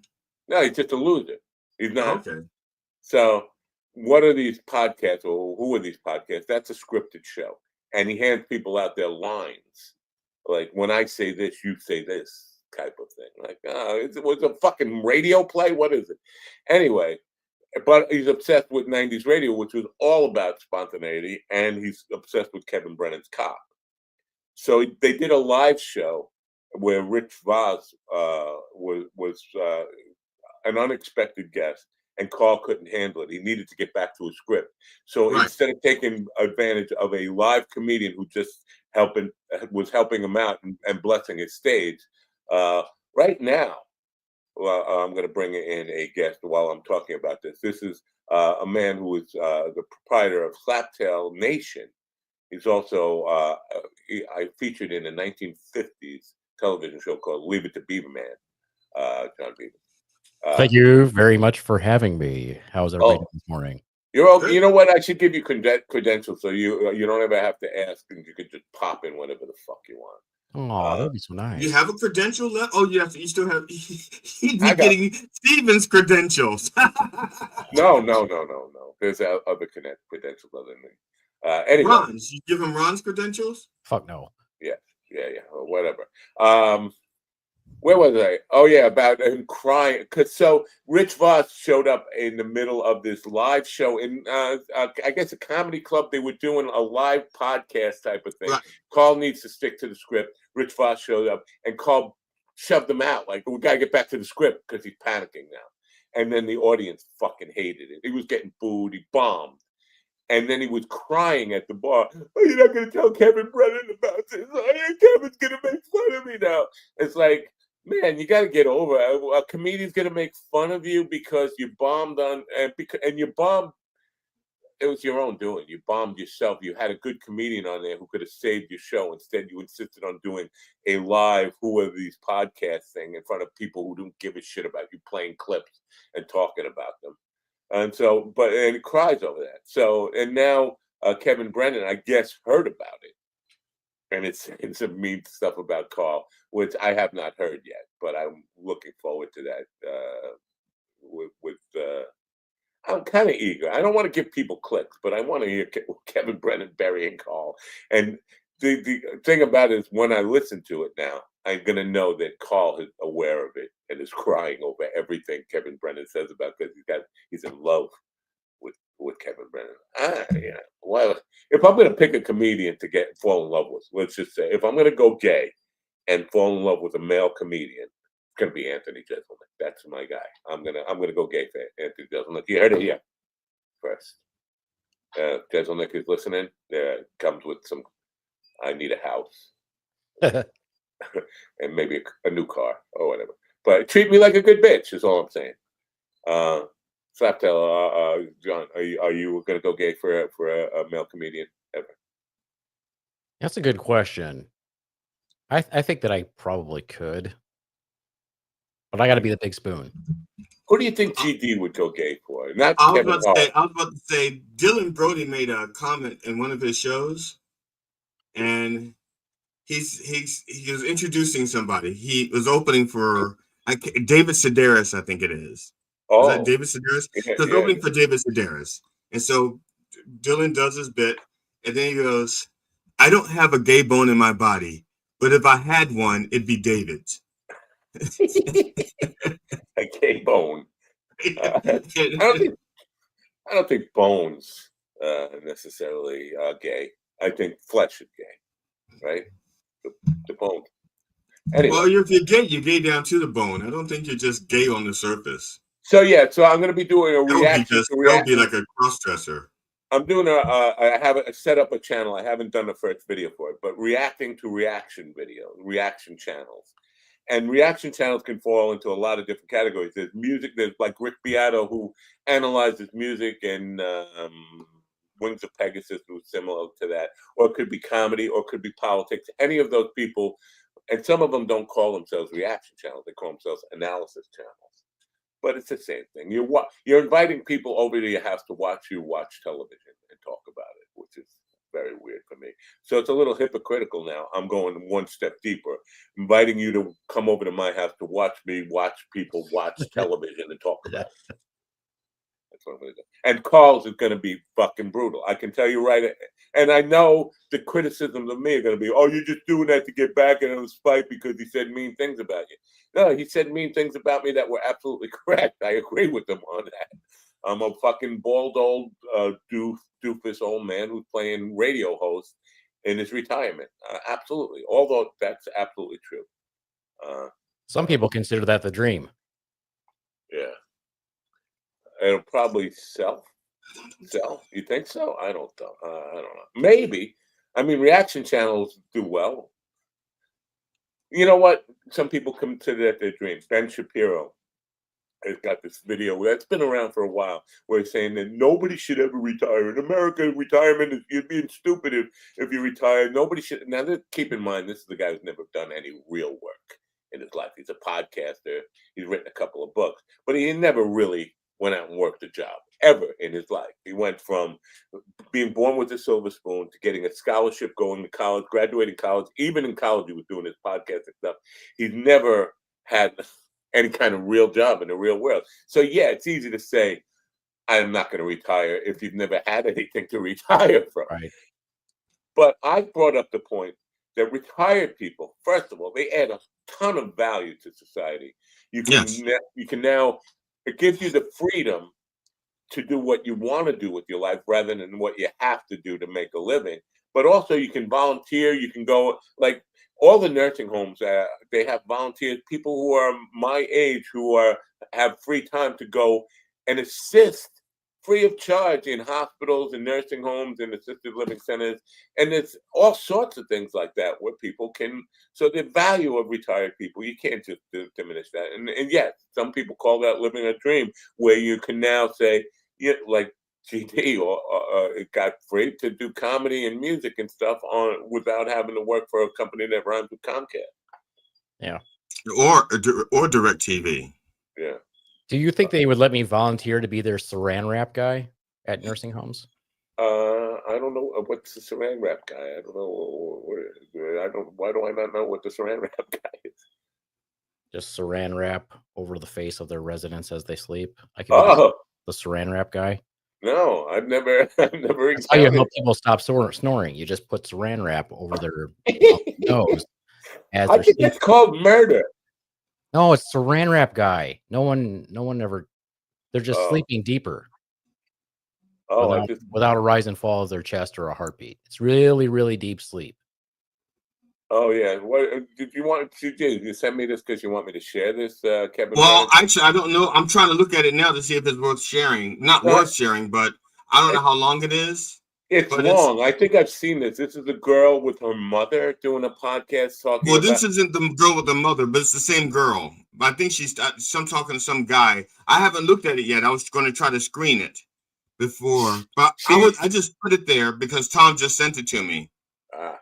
She's the one who said she went out to the bar and saw Carl crying, literally crying in his beer. Saying, "You can tell Kevin Brennan about this." Right. I think her name was Keanu or something. Yeah. But that's so pathetic. I'm sorry. Yeah, I was trying to check it out before we put it up there. That's all. I'll look at it later because now. Okay, good then. Yeah. That way. Yeah. So I got some new joke books. I got some new joke books at an antique store, and I'm pretty sure when I'm done with them, I'm either going to send them to Jackie or burn them. Oh no! If you don't send them to Jackie, send them to me. Please, oh my God! They're from 1918. Oh, then send it to me. Send it to me. I can tell you don't have to bother sending it to Jackie. Then that's his act. Not only are there jokes in here that you wouldn't necessarily understand because of the time frame, but let me just say sexism, making fun of different races, it's all in here. Yeah. Okay, yeah. So I'm gonna read through it and find some stuff, and then yes, they will be no longer available for human consumption, except to who I give them to. There are so much cringy stuff in here, you guys. Oh, I Just want it. I want it. I want it. I want it. just the drawings themselves are insane. Oh, drawings. They're illustrated. Yeah, jokes. there's a venue that I want to do a show from, but the show is basically going to be people telling jokes. You know, just what they get one line, or they get the one line. We're going to randomly either they come up with their own joke, or we'll pick a joke from the bucket, and they get to tell that joke. And then at the end of the night, whoever gets the best reaction, we'll give them like a gift card to that venue. That's what I want to do. I'm trying to pitch it to that venue. John, is there an author name on these books? Is it authored by, or it's just like a collection? It's a publishing company. It's called Foss W. Jackson Publishing Company out of Chicago, Illinois. Wow. Ann says, "Good morning, Beaverman." Good morning, Ann. But And the date of publication from on the California. book? What is the date of publication? the original date of publication for this one, because I got 3 of them. The original date of publication for this one is 1918, and then it was copyrighted and revised unless there was more racism then. 1938, and then revised again in 1946. Wow. So it was part of 2 world wars. In 1918, when it was first published, it was World War I, and revised in 46, just after World War II ended. That's probably why they did it, to time it just as people. They say people need a good laugh. Yeah. And we just have war with these little Japanese people. Let's make fun of and whatever groups were, because those groups, those wars were over against like Poles and French and Spanish. So yeah, well, there's jokes in here that are clearly making fun of people, making fun of a demographic of people because they're cheap, and it's like the Scottish. So I'm like, what? Are Scottish known for being cheap? So I figure as time goes by, people just insert whichever race they want to make fun of. But to give you, I haven't gotten any flack from saying cheap Juleilers the other day. Well, of course, but from the show itself, I don't know. I posted it on TikTok. I made it short. That was just so we're clear on the reference here. GD was saying maybe Charlie Kirk was hit with a Jewish space laser. And I think I said something about he was under a tent and it would be really difficult. What was he saying? Something, it was like misguided laser or something. Like, well, it wasn't a cheap Jew laser. It was a regular Jewish space laser. So there's, I thought I would get some flack by that, but no. But to give you an indication of what the art looks like, is rough. It's my strong conviction that they had nothing to do with it. I'm not saying that it's definitely a fact. I think this one's unlikely. They sound like a crazy Discord kid. I can't find it. Yeah.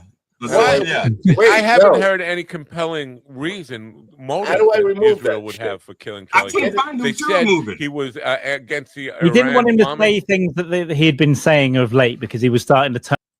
I can't believe you did that. You're right in the middle of John showing us a I was trying to add it to the thing below. It's not supposed to go straight up there. Sunshine says David Brenner is one of my first comedians that I remember. Why did we bring up David Brenner? We didn't. You was talking about Kevin Brenner, and she. Oh, Kevin Brennan, not Kevin Brenner. Brennan. Yeah, David Brenner, a very good comedian, and one of the guys who I don't know about David Brenner. Well, he banned Robin Williams from ever attending any of his comedy shows. He said, if Robin Williams ever comes into a comedy club while I'm on stage, I'm stopping the show right there, because he was a joke thief. And Robin Williams would admittedly steal David Brennan's material and then send him a check for it. That's not the way it should work. You should go up to him and say, can I buy that joke from you? Not, I'm stealing it and here's a check for it and I'm naming the price if you're going to do that. Where was I going? I forget now. See, that's what happened to me. Oh, actually, John was talking and I accidentally interrupted him trying to put something. My Jew laser bit. Yeah, the Jew laser thing. And like I said, because I'm a host, when I clicked on it, it automatically said, "You must want to show it." It's like I don't want to show it now. Yeah, don't. We don't. People know. All right, Okay. laugh at me. All right. Okay. You know Now who I'll remove Isabella it. Moody is? Who? Isabella Moody. No, Bella isn't Moody. Isabella Moody. No. Isabella Moody is a right-wing podcaster out of Texas. I've seen her debate Luke Beasley now. She's very right-wing, right? And she's so right-wing that whenever she goes on debate stuff, she has to go with her husband, and her husband is one of these guys, submit to your husband. You're not supposed to have it. But she has opinions of her own, and she submits to her husband, lets him say, submit to me, but then she feels like she has a right to express all these right-wing opinions. Okay, I have a question. She's in a relationship where she's supposed to be submissive, but she isn't. So does she wear a lot of makeup like Tammy Faye Baker to hide bruises? I could show you her. She wears a lot of makeup, but okay, I just wanted to make sure because that means he's hitting her. That's all. Yeah, I think I saw Tammy Faye Baker wear that much makeup because Jimmy Baker was hitting her. I don't think she doesn't look like she's been hit, but she doesn't. Even though she says she should, it's like this Charlie Kirk's wife, and that even though she says a woman's place is in the home and serving her husband and all this stuff, she still has a podcast and wants to get out and talk about things. But it turns out her, and let me show you her before I tell you this, because it turns out that her motivation or for growing her podcast, her strategy, I should say, is probably a better word for growing her podcast, is let me show you her first. This is her. Can you see her? Yep. Yeah. So she's not like, she's kind of attractive. Or a on the outside. I want to advise you not to say these fuckable, I would say. You literally go F yourself. You're gay. Words don't hurt. Let's stop continuing this narrative. Literally, I cannot stand it. It is so annoying. I'm so thankful that, well, I mean, not that I'm trying to out my dad, okay, because he's told me the things you say are going to make it harder for you to become successful in the career you're trying to be successful in, which I literally said. I'm not going to out my dad, but I'm out my dad. Part of who I am is pushing the boundaries. Don't tell me what I can and cannot say. F you. Literally years ago, I had like a calendar on my wall in my apartment. Josiah can attest to this. And I didn't even have a single plan written down. The only thing I had written down was say nigger more. Like literally, because at the time, so many conservatives were trying to blacklist people. All right, that's enough of that. So her strategy for growing a podcast, if you're a right-wing podcaster, the strategy to getting more traffic, say nigger more. Nigger more. As one nigger word more. or just two? No, nigger more is a little town in. I was just saying because I thought it was a town. I thought Niggermore was a town, like a Niggerhead Rock. Yeah. Is that where Peter Pan is? And why would you pick on that town? And where is that town? I don't know. It's probably in South Africa. See, and I was thinking Europe. Right. Where would they have a town? Because there are places that end in certain words, and so you know where they're from, like burgs. There are places that have burgs and shires. She wrote on her calendar, "Say nigger more." Maybe it's near Edgar Allan Poe's. I'm going to Google it. I don't know. Edgar Allan Poe quotes the Raven, nigger more. Right. That's what the Raven was saying. Right? Now, I typed it in, and I have Niger Morgan basketball. Niger, so maybe I'm typing it wrong. But here's my maybe it's nigga. How does that help you grow your numbers? Because in order white supremacists, I don't know. Yeah, but they wouldn't know you're saying it more because nobody's gonna say, "Oh, you hear what she said?" Because they're all on board with it. Like, so if she has 5 listeners and they hear her say that, they're not going to go, "Wow, that was outrageous." She said that because they're down with it. So, and if that worked, we'd have like a lot more people because I doubt that there's someone who says nigger more than me and you. Right, and white guys, I don't think in public. I don't think there's any white guy in America that says that word more than me. Right. It could be maybe Anthony Cumia, but he says it with vile racist intent. I literally won't say that word. I don't think she knows what literally means. I think she means figuratively. Well, she said she had it on her calendar.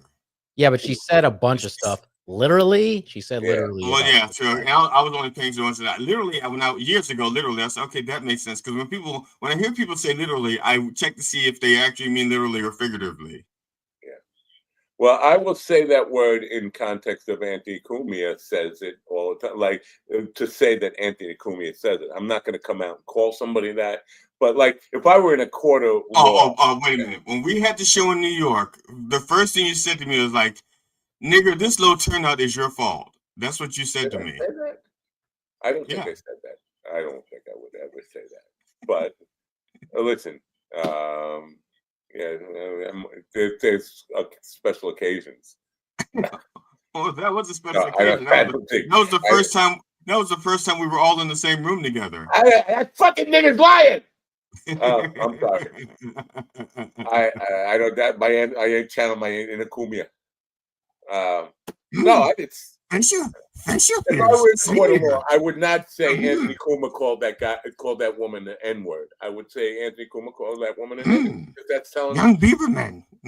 Face your fears. Say nigger more. I appreciate that you won't say that, John. And I don't have any problem with people who won't say the word. I just feel silly. Like if we're gonna go down that the R word now and the C word, like come on, I gotta need a fucking book here to tell me which word to correlate to what letters. Let me lighten the mood with a tasteful joke. Okay.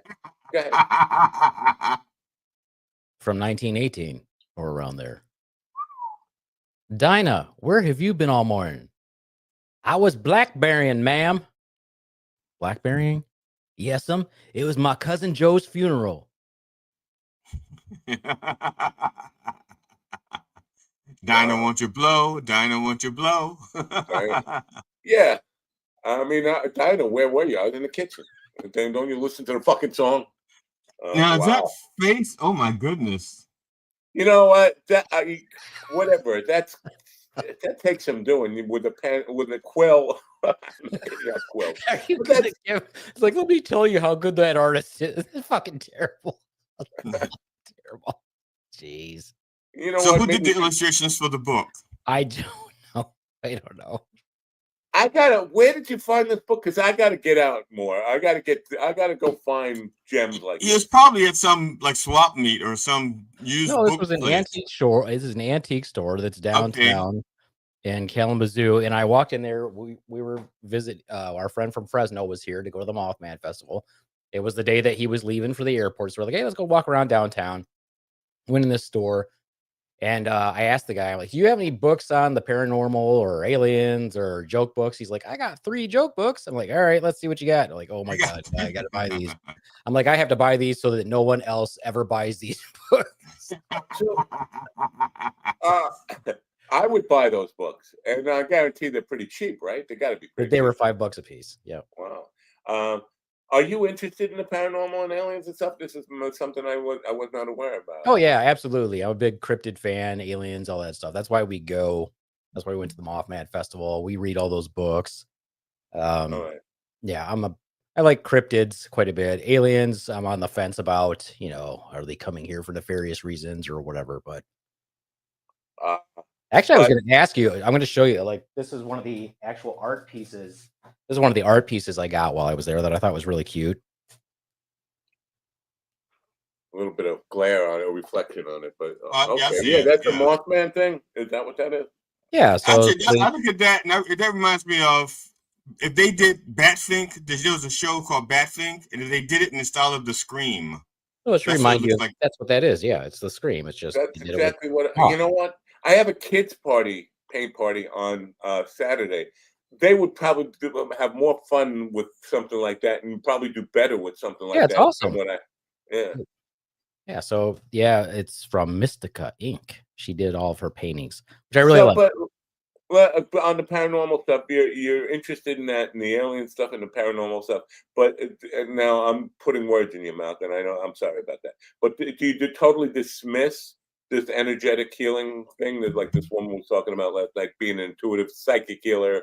She don't use the word psychic; she used the word intuitive. But all that stuff, do you dismiss that completely, and there's nothing to that? No, I don't dismiss that at all.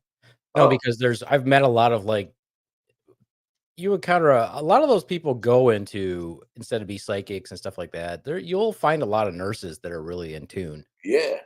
And then can do some weird shit. There was a nurse that my wife used to work with in the neurointensive care unit, and she would come down and float down to the ER too. But she could see your aura and manipulate your aura, and she would do it to people, and they would feel better. So even if it's even if there's a what do you call it, a sugar pill effect or whatever you call it. Psychosomatic. Yeah, it still Placebo? helped. Yeah, placebo effect. It still helped. But she insisted she could see your aura and like fix spots of your aura. And she did to Amethyst. She had like a headache or something, and her headache went away. Wow. And she could tell if there was something wrong with you. Like she told her, she's like, "Oh, there's something wrong with you." Oh wow. Yeah. Matt, I just put that in the chat thing because I just wanted to. Yeah, call starts at 1646 or something. Right. That was just for your future reference. That's all. Yeah, I'm not going to start with Carl on the reaction thing. I'm probably going to start with Wings of Pegasus. Wings of Pegasus is a music guy who he has it's so fucking weird. He talks about people who are using things like auto-tune or pitch correction or AI within their music. And then he uses software to analyze it. And the software becomes his god. Like, you could tell they're using pitch correction because, look, they're exactly on the line, and he's using software. You're trading one technological god for another here. But I think the guy is insincere in this. That he says he's not doing it for clicks and views, although he has a channel that is doing very well. I mean, he probably does, according to my analysis, $10,000 a month in revenue just off of YouTube alone. Damn. He says, "Yeah, I don't do this for clicks and views. I do it. What are you doing it for?" And I'm not doing it to embarrass people or call them out. Well, what are you doing it for? You're not doing it for. But so that's his premise.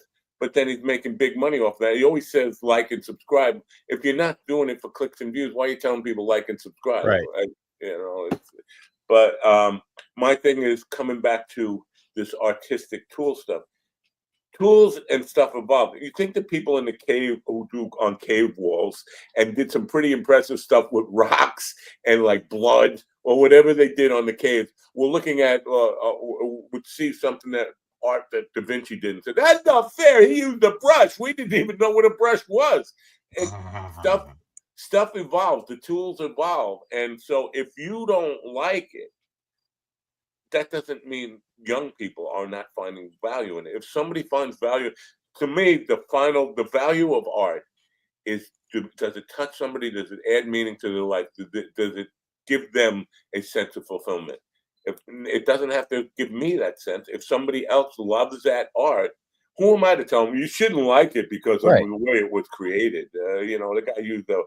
I mean, if you're gonna go down that, I know I'm on a fucking soapbox here. You can go back to the Beatles, or that song "I'm Not in Love." You remember that song from the '70s? Yeah. That's all tape loops that were. It's not a real instrument. They cut actual pieces of tape, glued them together. There's no real instrument playing all those vocal loops around. That's a technologically thing that wasn't possible before then. You can't go back and say, "Well, that song sucks. You shouldn't listen to it," because it's not really a guy singing in the background. It's a machine of loops. I mean, we could do it. So 1,000 years from now, who knows what's in. So, and we like what we like. What difference does it make in general? I mean, like I asked you about, drawing on an iPad, which I'm a terrible artist, but what I do is I'll just find a picture I like and I just have fun tracing it. There you go. And if somebody finds value in that and willing to pay you money for it, who am I to tell them, "Oh, you can't like that. John traced that on his iPad, man. That's not cool. That's not real art." It's like if it was real art, he'd have done it on a Windows tablet. In the art groups I'm in, somebody said, "What is considered cheating? What is considered cheating?" and somebody said using markers or pens or something like acrylic markers instead of using a brush. That's cheating. I mean, how far are we going to go with it? Again, it's if people find it depends on what they're doing it for. It's cheating if let's say a hurricane has a path. Okay, a hurricane has a given path that it's going to take. It's cheating to use a Sharpie to try to redirect that hurricane because now you're fighting against nature. That's cheating. You know. Recipient of the worst comedy special of all time, G.D. Fenderson. Thank you. He's showing his chop. He's showing his chops there. This is what we are all paying for right here. The chops that made him famous. Can I switch gears here? I go on to switch gears here. Can I switch? It's your show. You can switch whatever you want. Yeah. All right. I'm going to switch my underwear first. Yesterday morning, like early in the morning, I saw videos coming out. And I'm going back to Charlie Kirk here. Just a little warning in case you're fucking sick of Charlie Kirk. Who's Charlie Kirk? New footage shows he was shot from the back. This is at like 6 o'clock yesterday morning. New footage shows he was shot by 10 o'clock, or by the time we ended this, and by the time I was on my way to the gig, there was new video out saying the footage that shows he was shot from the back is actually wrong. It's debunked. Then by 12 o'clock, there was new video out saying the video said the shooting from the back was debunked is wrong. And so they're going back and forth like 97 revelations about where he was shot from, the angle he was shot from, what that. But if he was shot from the back, if that turns out to be true, then the kid who is sitting in jail right now could not have done it because we know that kid was across directly in front of him. So he would just be in for attempted murder because he shot and missed everything? I don't know. And he had a rifle with him. He had a 30-06, which they say could not, and almost every, except for one ballistics expert, and I've seen like 100, and one out of that 100 says it could have been done with 30-06, but every other one said a 30-06 would take his head clear off. Yeah. Now this footage would suggest. Yeah, you would think, right? It's a fucking gun made for elk or a 1,000-pound elk. Oh my god, dude! I had a kid come in who got shot in with not a 30-06, but a 30-30, and it blew his whole fucking off. Right. So yeah, one of those. What people don't understand is the rifles that you hunt with are just like devastating compared to the Armalite type rifle. The Armalite type rifle is, and the rounds that you're shooting is, yes, it's designed to kill, quote, kill, but it's also designed to wound. So you know what I'm saying? If you wound somebody on the battlefield, that takes out 3 people. Right. If you kill somebody on the battlefield, that takes out 1. Yeah. So you always have to keep that in mind when you're looking at those sorts of things. You're like, so yeah, a shot from that far away. Yeah, I don't think that would do that. Now, I think I understand what you're saying. If you wound someone, you take out 3 people because somebody has to help them or whatever. Yeah. So those people are no longer. But when you said it, a lot of people probably didn't get your logic. Oh yeah, that's what I mean. You shoot 3, you wound. Yeah, basically 2 people are helping. You always have to think it takes 2 people to drag somebody out that's been wounded, or they're assisting, and they're not really engaged in combat anymore at that time. Because you know, it depends on, obviously, if you wound one of an American soldier, Marine, sailor, whatever, they're going to really care about taking care of that person. So and even beyond that, even beyond what you're talking about, it ties up resources in the mass unit or wherever. So you're doing far more damage by injuring somebody than you are by killing them with a single shot, because you're tying up all the resources on the back end that are helping you. If we're not, nobody out there is going to war. Yeah, from a logistics standpoint, yeah, it ties everything up. You've got to have your mobile hospitals, you got to have your medevac, all those things, and you know nobody's going to look at them as nobody looks. So bottom line, though, non-combatant with this idea that he might have been shot from the back, and a lot of people are still clinging to that, and it's that what we saw in the front was an exit wound from a 22, which makes sense. But if that's the case, then there is definitely that arrived at a place called conspiracy, because we have a guy who had a rifle with him who turned himself in for taking a shot, and whether his shot killed him or not. And then then somebody else must have been there shooting from the back. That's at least 2 people taking a shot at the same time. By definition, I think we're at a place called conspiracy. for sure. Oh yeah, for sure. Because what I stupidly watched the video because it popped up on my feed, and when I saw it, I was like, he falls weird for that being an entrance wound. You know what I mean? But I'm not any type of ballistics expert or anything like that. I've only shot deer. Yeah. I've only shot and killed deer. So Murderer. other small animals, that sort of thing. But he falls weird. If you got Yeah. hit from that angle, you'd think he would fall the other way, but he falls like it's an exit wound. So I'm going to be the last person in the country to actually ever see that video because I'm not going to look at Are you going out of your way to not see it? Like if it comes on, are you covering your eyes or something? Or just quick Well, anything that comes up about Charlie Kirk, I don't watch. Period. And so even if it's just somebody talking about him, because I'm just sick of So you just clicked off and you're not listening to us saying it? No, I can't click this off because I'm part of this.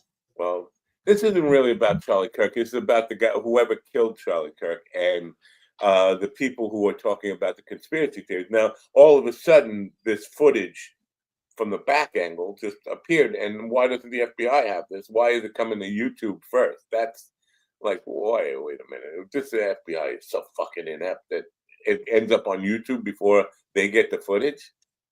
That's nothing seems right here about. Well, it's because we can't. What can we even trust anymore? We can't trust. I mean, I hate to be that person, but there was some level of trust of the media at one point. But then when you look at, if you read a lot of old books, that are actual talking about true life. As an example, I'll give you an example. It's not old. I was reading a book by John Douglas, and he was saying that because he's the guy, Mindhunter is based off of John Douglas. Yeah. He was part of the investigational whatever team that looks at serial killers and writes up profiles. And he was saying that they would ask reporters to mislead the public on purpose, when it comes to like serial killers and things like that, to try to draw them out. So if they're doing that at a very base level and all they have to do is ask, I'm like, well, Jesus, it's easy to mislead the public in general, depending on what type of reporter you are. You can skew things any way you want. It's like a documentary. A documentary is always skewed towards that person's idea of what story they want to tell, right? As opposed to giving you the whole story. But I think the slight difference is that back. You're wrong. I'm saying if the police say to the press, we're trying to catch a serial killer. For right now, we want you to play along and print this. Once it's over with, we'll give you all the correct details, and then you can correct the record. That's one thing, but that's not what's happening with quote real fake news. With real fake news, they're putting it out there. They're not correcting the record. They want this to be the narrative, right, for perpetuity. Right. My example is when you take it as something that is supposed to be a good thing. If it's easy to manipulate news that way, then obviously the bad shit is going to sell better anyway. Yeah. Any story that they come up with is going to be. Do you even believe half the shit you hear? Now, the world has changed. Everybody knows this, but I'm just reiterating a point that the world has changed in such a way, in a very drastic way, from the days of Lee Harvey Oswald and that conspiracy theory to now, where if you're planning on something, you have to, in the back of your mind, realize there's going to be a million cameras on this fucking thing. It's not like just the brutal, I can't even say his name. Just one camera, film camera. There are going to be, everybody in the crowd has a fucking high definition camera on them right now. So you got to take an account for, and that's got to be really difficult on the planner. Or you got to think, how are we going to make the public that gullible when there are these many sources that can debunk us? It's a really part of it, you don't show them the other footage. So if you're like Fox News, you don't show them the entire piece of and this is one that comes to mind quite a bit. When Biden was talking to the guy that just parachuted, okay, when they edited it, they left that guy out. So it looks like Biden is just walking off talking to himself. But that's not what happened. And on Fox, they never showed the entire clip. Yeah. I'm saying never, but as far as I know, they never did. I saw a wide angle of a guy. I don't know what network it was, but he's in a storm, covering the storm, and he's acting like the wind is the hurricane blowing him all over. But then it went out to the wide angle, and you see just two kids just casually walking by. Yeah, that one's good. That one's funny. I when I first saw Charlie Kirk and all this other stuff, back to Charlie Kirk, other than just thinking, God, just an arrogant piece of shit. I was like, that guy's got hypotelorism. Has anybody ever told him or done genetic testing on him? Because when I meet people for the first time, I'm like, what's wrong with you? Yeah. Okay, so what did you say when you first met me? Other than the fact that you think his eyes are too close together. He looks like he has hypotelorism. If you look at him, I'm like, well, that can be associated with a genetic anomaly or genetic changes. He's got a weird head. Alcohol syndrome, something. I don't know what's wrong. Wow, yeah, definitely. His head was too big for his body. His head was too big for his face. Like he had this huge head with a little face in the middle of a huge head.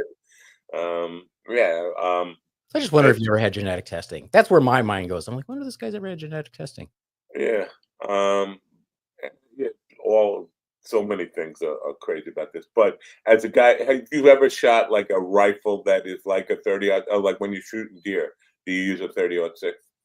No. So different areas of Michigan have different laws on what weapons you can use, basically. So if you go up to the UP, you can use higher powered rifles like that.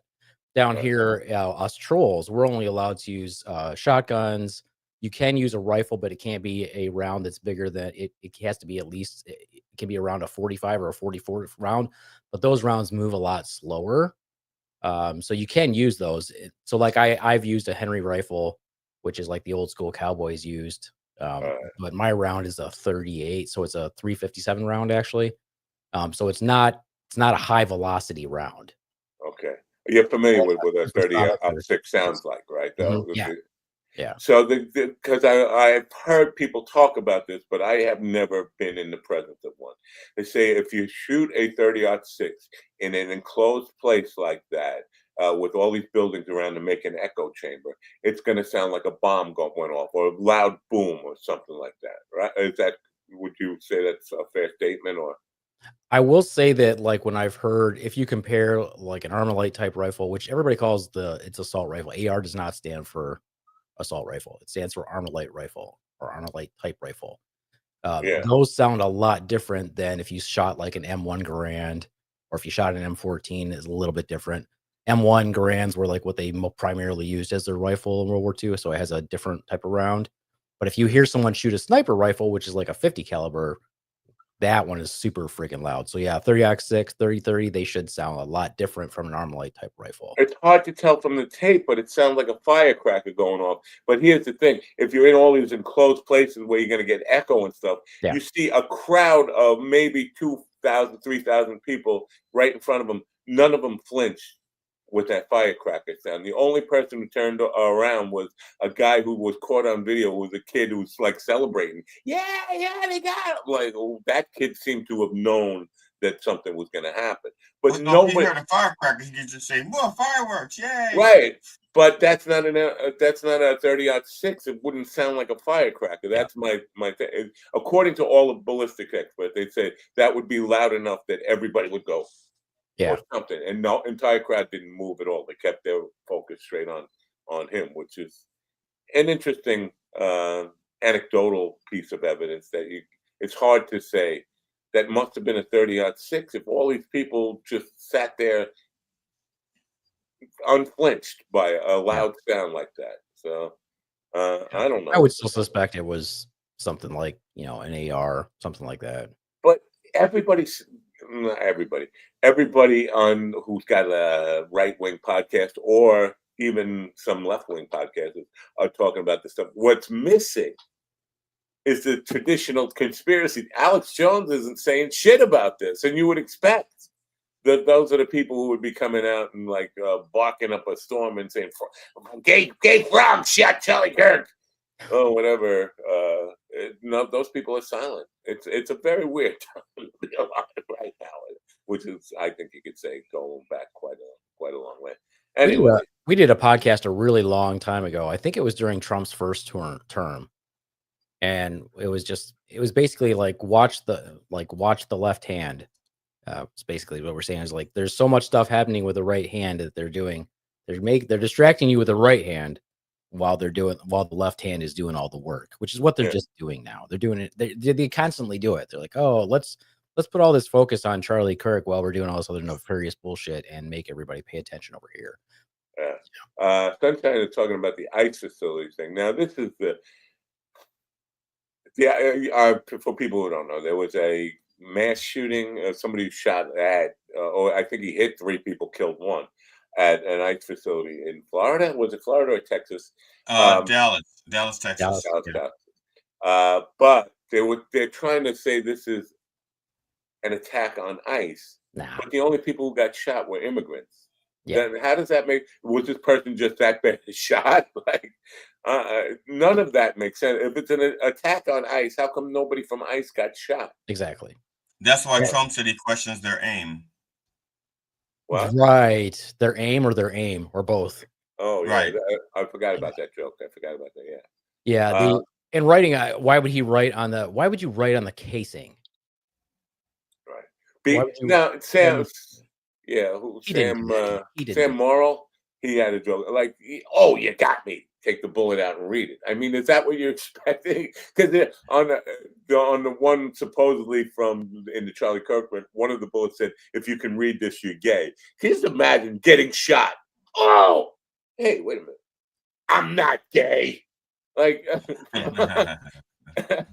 Well, this is really dumb because he wrote on the shell casing. He didn't write on the bullets, and you're like, oh yeah, so that's the person who's going to read it is him. Like, hey guys, who's got a marker real quick? Let me write on this. And the person who's going to see that is him. So he's writing a message to himself. If you can read this, you're gay. Oh, I did not know that about myself.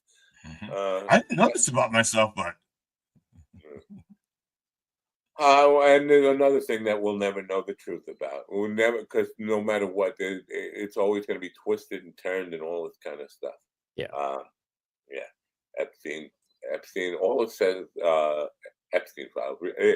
Release the Epstein files. That's what it says on the bullet, right? That's what it said. Didn't it say like ICE sucks and some shit like that? Here's my thing. If I have evidence that incriminates me, and then I wait really long to turn it in, and all of a sudden it's got no. At this point, can we trust if the Epstein files are released today, and Trump's not in there? Does that mean anything? Because he's had control of this stuff since January. I took my name out. I mean, that's not just. So what good is it now? He's going to take if they get released at all. I can almost guarantee that he's going to have whitewashed it. So what good is it at this point? And we keep saying release the Epstein files. We know that he's had agents go through and take references to him out. So none of that should make any difference if there was an Epstein file or not. If you question that the people who are in charge of this country are pedophiles, and there's evidence that they should be removed anyway. It doesn't matter if he's in the Epstein files. There's enough evidence out there suspicious that says he's a pedophile. Yeah. That should be enough. Put him in front of Congress. Let's get some actual digs done. Look at all the people that have come forward that were, testifying or saying that, we're gonna release names just if there's no Epstein file. They're supposedly supporting them. What happens when they start turning up dead? We're gonna do nothing about that. Yeah. And to this Caroline Levitt, she just said it's just ridiculous to suggest our Führer has done any of these things. Well, it's not ridiculous. If you follow him for 40 years or more, you see there's a trail where he confessed to this every day for about 40 years. Yeah, and had no problem. The young girls, I walk right into their dressing room. Like, this is Miss Teen USA. When Howard Stern asked him if he knew any sexual predators, Ivanka was sitting right next to him. She turned to him and looked at him and said, "You are one." And then his other two sons laughed at that, and he kind of like, "Yeah, I guess." I mean, come on. His daughter, her first reaction, her immediate reaction was just to look at him and say, "You are one." And then the other kids acknowledged it, and then he kind of, "Yeah, I am." So, I mean, he wasn't running for anything then. So, but the people continue just to kind of stick their head in the sand like this doesn't matter. It doesn't matter to them. Yeah. But Why doesn't it Bill, matter? but Bill Clinton getting a blowjob from a 22-year-old was the worst thing ever. And I'm not defending that because for years I was saying Bill Clinton put the country in a very dangerous position by subjecting himself to potential blackmail. And so you never want a president to do that. But at least it was with a consensual adult. I mean, you could say that. And she's still, and from us, both of these perspectives. Now, an old man who's married to Hillary Clinton, 22-year-old, and I don't know how odd you measure her, but a 22-year-old shows any interest in you at that point. It's hard to say no. You're married to Hillary Clinton, for God's sake. So I give him cut him a little slack for that. 22-year-old wants to give me a blowjob when I'm married to Hillary Clinton. Okay. You keep saying that like Hillary Clinton's a bad thing, and I don't think that she's a bad thing to be married to.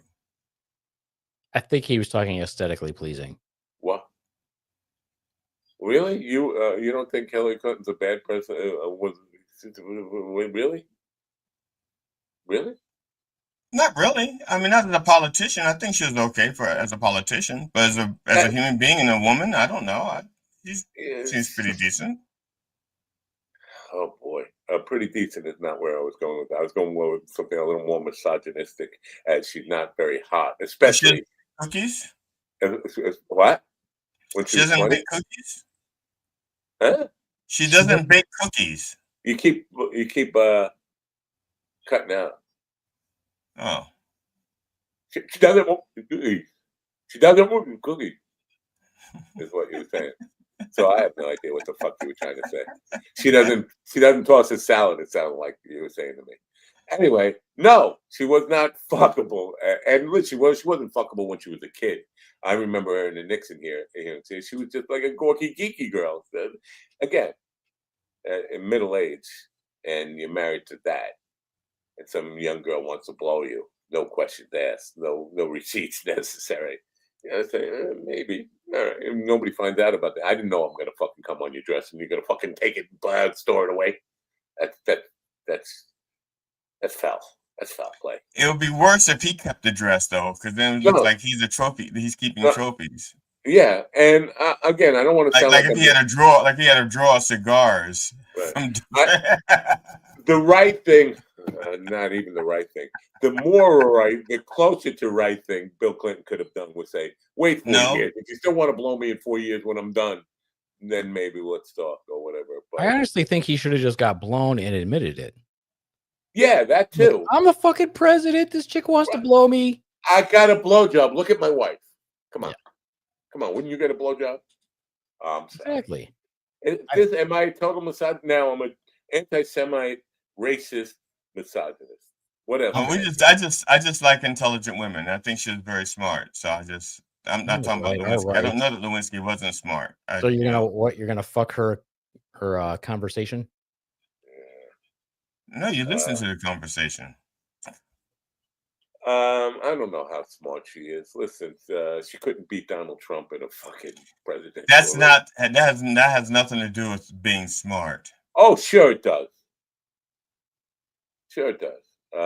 He said he almost fell on the escalator. Oh yeah, the escalator thing. Now they're in that's an act of terror or whatever. Listen, I've been on escalators and they stop. Can I sue? Can I go? He hadn't even stepped on it yet. He was one step on. He hadn't even stepped on it yet. And there was an escalator there's a functional escalator right next to that one. He could have went up that one. That's what I said to my wife. I said, why didn't they take the other escalator? You can see it moving. Yeah. Yeah. So who's the idiot? Yeah. Wow. And I don't know if you see the still shot of Melania looking back at him, and people saying, "What is she thinking at that moment?" She's not going to make it. Well, she's thinking, "I hope he doesn't get shot while I'm wearing white, because then she'd be like Jackie O wearing a red dress." And so that's what she's thinking. That's what's on her mind. But clearly, that does raise a question of why would somebody do that if it was intentional? Maybe with some, it's easier to hit a guy. Maybe it was for a photo op. Like they thought, okay, he'll stop it or Nah. because escalators are designed that if there's a problem, they stop. I mean, if you kick, like if somebody's stuck on an elevator, you can kick the side and it's supposed to stop. Yeah. So who knows? And the teleprompter, when they're saying the teleprompter went out, no, the teleprompter went out several minutes into this thing. It didn't go out immediately. Yeah, And because you can see him he even reading. comments on it. He was in the middle of reading from the teleprompter, and then he said, and he mentioned that the teleprompter goes out. The thing about that is, if you go back to the campaign, all he kept saying was, "Sleepy Joe needs a teleprompter. Kamala needs a teleprompter," and that was his big thing. And now he's complaining that he doesn't have a teleprompter. Well, So I think that the smart people maybe in his inner circle have finally told him stop going off book, because that's where you fuck everything. But he does it anyway out of arrogance. That's what happened when what happened when he was running is that he would just not even look at what they'd written for him, and he'd go off on a tangent. Yeah, Susie Wiles had her hands full trying to keep him, what's the point of having a competent campaign manager if you're not going to listen to your competent campaign manager? Because not everybody knows as much as Donald Trump now that he's a doctor also. Oh, that's true. That man has more credentials, meteorologist, doctor. Trump Medical School is probably going to do about as good as Trump University in handing out fake diplomas. Don't go to a doctor who has a Trump Medical School diploma on his wall. That's probably a good sign that he doesn't know anything. I think I know why they're targeting Tylenol, but then I would be giving them too much credit to know what they're doing. Because Dr. Oz has a company that's vested in treatments for autism or something, and it's literally just a form of vitamin B9. Anyway, no, again, this is giving them too much credit. But if you ever ask, this is one of my little tricks that I like to play. I don't do it very often because it's mean.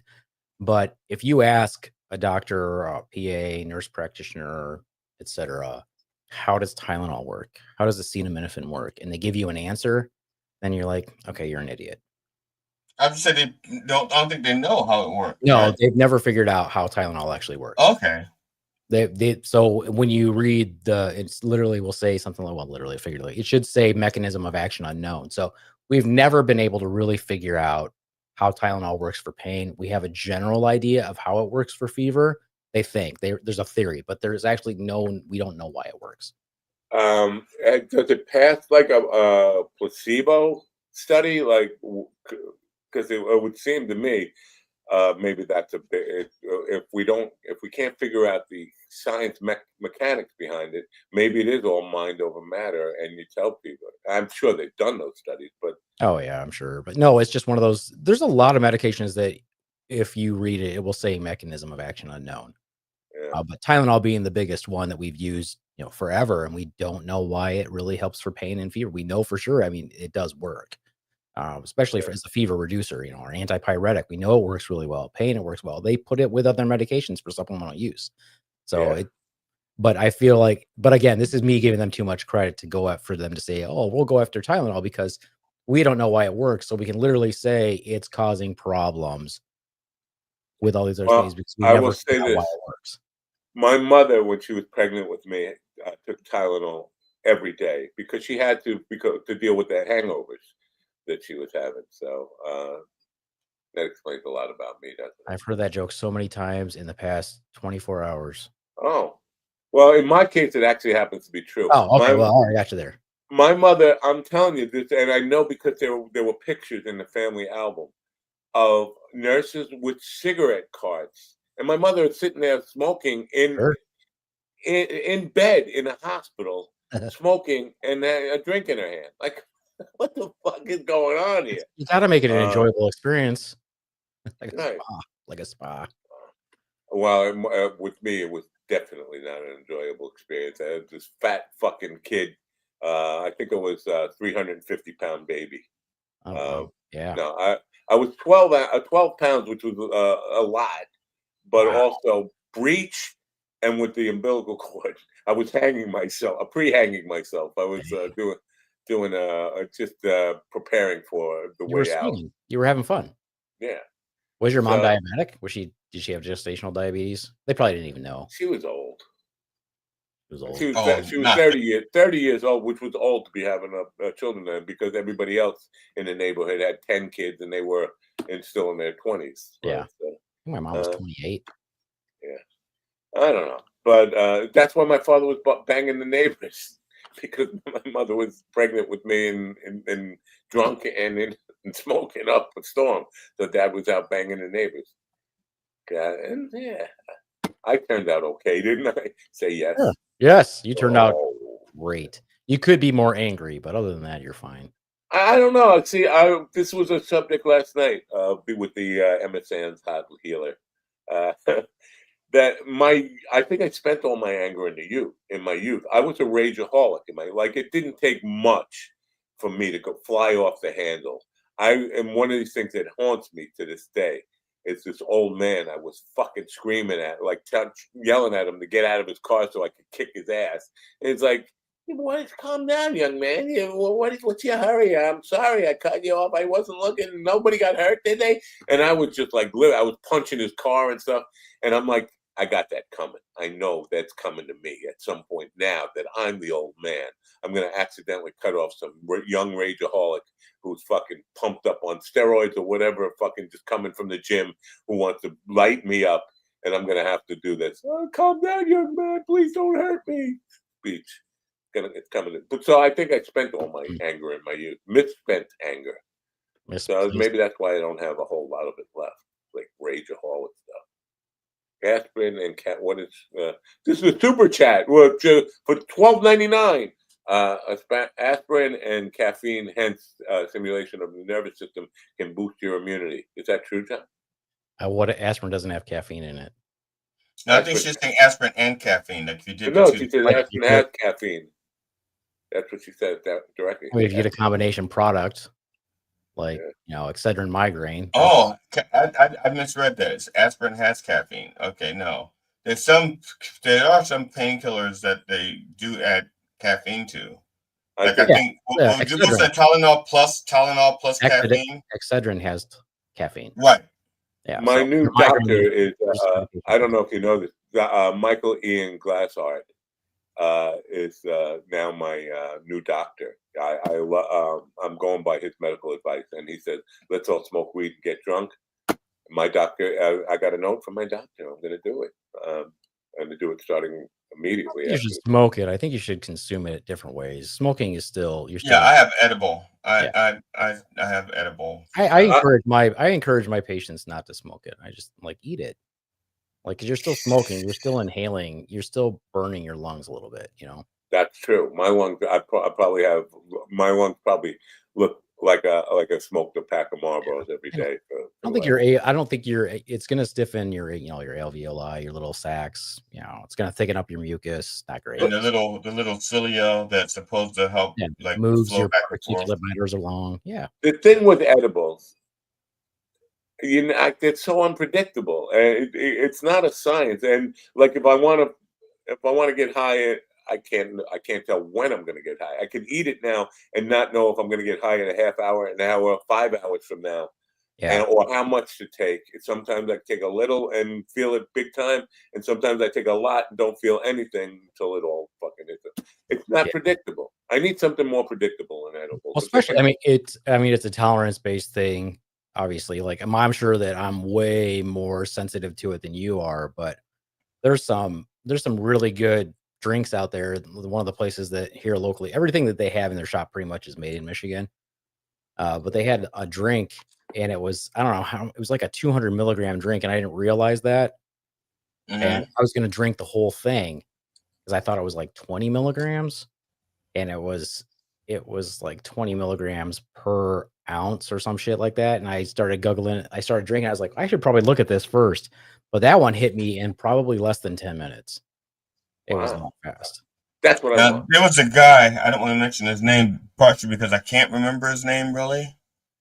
But he used to sell THC infused barbecue sauce. and I bought 2 bottles. One was like a mustard-based sauce, and the other one was like a tomato-based barbecue sauce. Because I think it was like, North Carolina has one, and so I just wanted one of each. And it had a good kick. My problem with him was his delivery. He lied. I had to wait a long time for it, and he goes, "Oh, my stuff is ready, and you'll get it in 2 days." And 2 or 3 days goes by, and he goes, I'm waiting for the labels." I said, "Or I'm waiting for this, I'm waiting for that." I said, "I'm waiting for the bottle." I said, "You told me you had this. I was going to get it in 2 days." So that's just why I never plugged the product, because he was just a liar. But the product itself was good. I don't know where, because Kat, who makes her own edibles, she said you need to mix some CBD in with the THC for a better result. I never heard that before. I don't know where I got these from. I have 100 bottles of these CBD gummies, and I don't know how I got them. I found them yesterday looking through art supplies, and I got a big box full of Could you have CBD. gotten a free thing from A free case? Oh, you got a case? I got 100 bottles of this in a Where box. is the expiration? What's the expiration date on them? I don't know. I don't see one. Are those ones just for pain though? Because they're just CBD. 300 milligrams. It doesn't have an expiration date on it anywhere. I'm sure On they the label? If you're looking at the label, on the lid or on the bottom? Or Yeah, bottom might have it punched. Nope, nothing. Oh, well, they're good for eternity. No. It can't be. 30 bottles. You would think they'd have to. That would be by law. They'd have to put that on here somewhere, right? Well, they're not regulated. That's only if it's regulated. Yeah, supplements All right. aren't regulated. I haven't had any like success. I had CBD stuff and put it on like the creams and stuff. Nothing. Pain relief. I don't get any of that stuff. But I think now that I found these, I could take a gummy with a CBD gummy, take a THC gummy and a CBD gummy at the same time, and see if that improves the situation at all. As Kat said, it would. I don't know. The science again. It's not down to a science. Weed smoking is down to. I know if I go out and smoke a joint, that I'm going to come back in already feeling it. So that's why. Yeah. I mean, I totally agree with you there, but I love the taste too. I have to admit, my wife hates the smell of reefer. I find it I think if I could have a cologne made out of like skunk smell of skunk weed, I would be wearing that all the time. I love that smell. I guess you have to be a pothead. you are a true fan. You are definitely a true fan of the right, weed. I guess we should end this thing. Just one last thing. Stephen Ortiz said when he sees somebody crying on Facebook, on social media, he hopes their problems get worse. And my mind went back to Willie crying about me. Like he was going to kill himself because I said something to him on this program, but literally crying on Facebook. Like, people don't understand me, and I don't know. Listen, that is just the most unattractive thing a man can do. Is go whimper on Facebook. I understand. It's not like I'm heartless here, but do it to me on the one-on-one. Don't go in public and put a video right in front of your face and do that. Damn. So I'm with Stephen Ortiz on that one issue on my campaign. It's going to be no crying on social media. Don't do it. It's just unattractive. All right. You agree? He's looking at me. I'm about to cry. All right. If you're about to cry, I want to tell people, don't forget, we don't have no guests tomorrow. Maybe Ron Kane will stop in, but in the meantime, I don't think so. Ron's been really busy lately between killing his mom, and entertaining people. Friday, he doesn't do anything on Friday. He kills his mom on Fridays. No, right? no, his mom gets a day off. So mom goes out and plays pickleball on Friday. Oh, that's right. All right. Okay. Yeah. Friday is no cancer day, or no. I don't even know that what she's dying of. I shouldn't say it. And then let's not make fun. Shut up. Okay, I will. Yeah, I have a video I was going to share. I'll share it tomorrow if I still feel like it. What is it on? Oh no, just something I was talking about earlier about that. Oh shit. Oh shit! It was something you were talking about. Oh shit! Oh, Ah. no, I was talking about the guy with the weather thing. He was doing like the umbrella, but off camera, there's.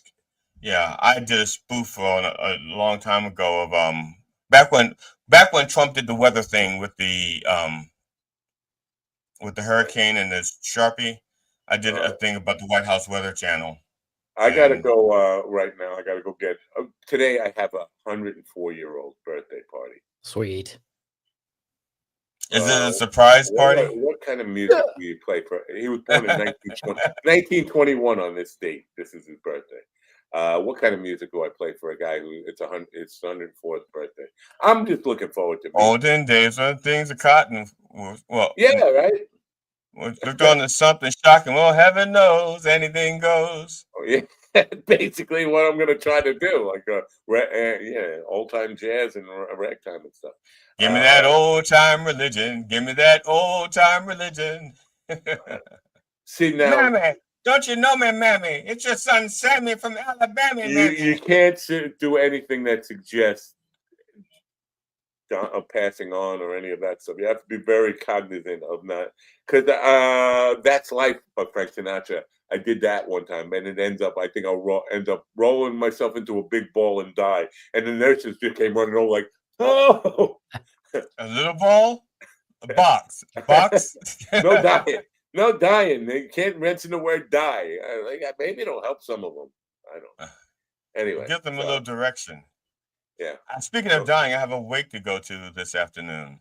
See if they can get a tight 3 minutes on that one. Speaking of dying, the show is dead and done. Thanks for being here, John. Have a great day. You got anything to plug? You got something show coming up, right? You're producing shows that you're not even on. There is a show at the Decatur Still House in Decatur, Michigan at 8 p.m. Saturday the 27th. Tickets are $25. You can find those at Next Stop Comedy. I'm doing a show with them. I will be hosting. The headliner is OJ Lamont, and the feature is Steve Widzinski. And then there's a drop set by Tiny Thickums. Wow, very good. All right. And TD's got nothing to promo except his next terrible. I have a wake to go to. Friend of Will you mine be telling died. jokes at the wake? No, I'm only going to the wake because I wanted to send flowers, but I spent $500 that I was not budgeted to spend this week. My car and my car and my license that for my security license for the internet certificate for 3 years. I'm gonna go after my party. I'm gonna go see Tom Homan and see if I can get that suitcase of money so that I can give to my brother and maybe get laid. That's what I'm planning on doing. So we'll be here tomorrow. Same suffering bullshit. Continue to enjoy the suffering, and until we meet again, don't forget to turn on your radio by now.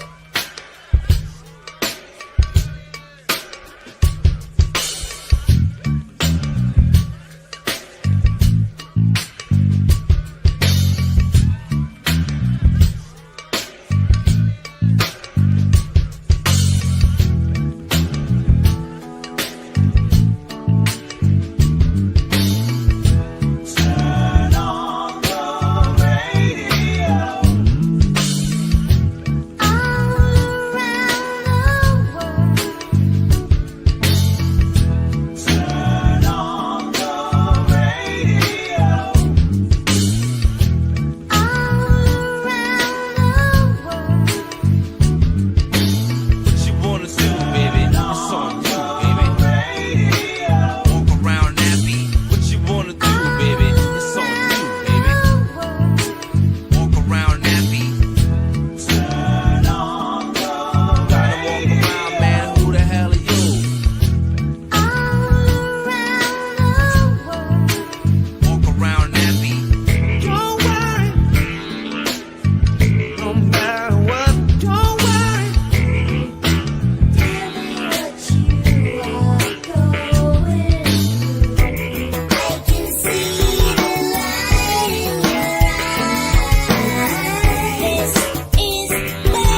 listen to me now. Listen to me, listen to me, listen to me now. Listen to me, listen to me, listen to me.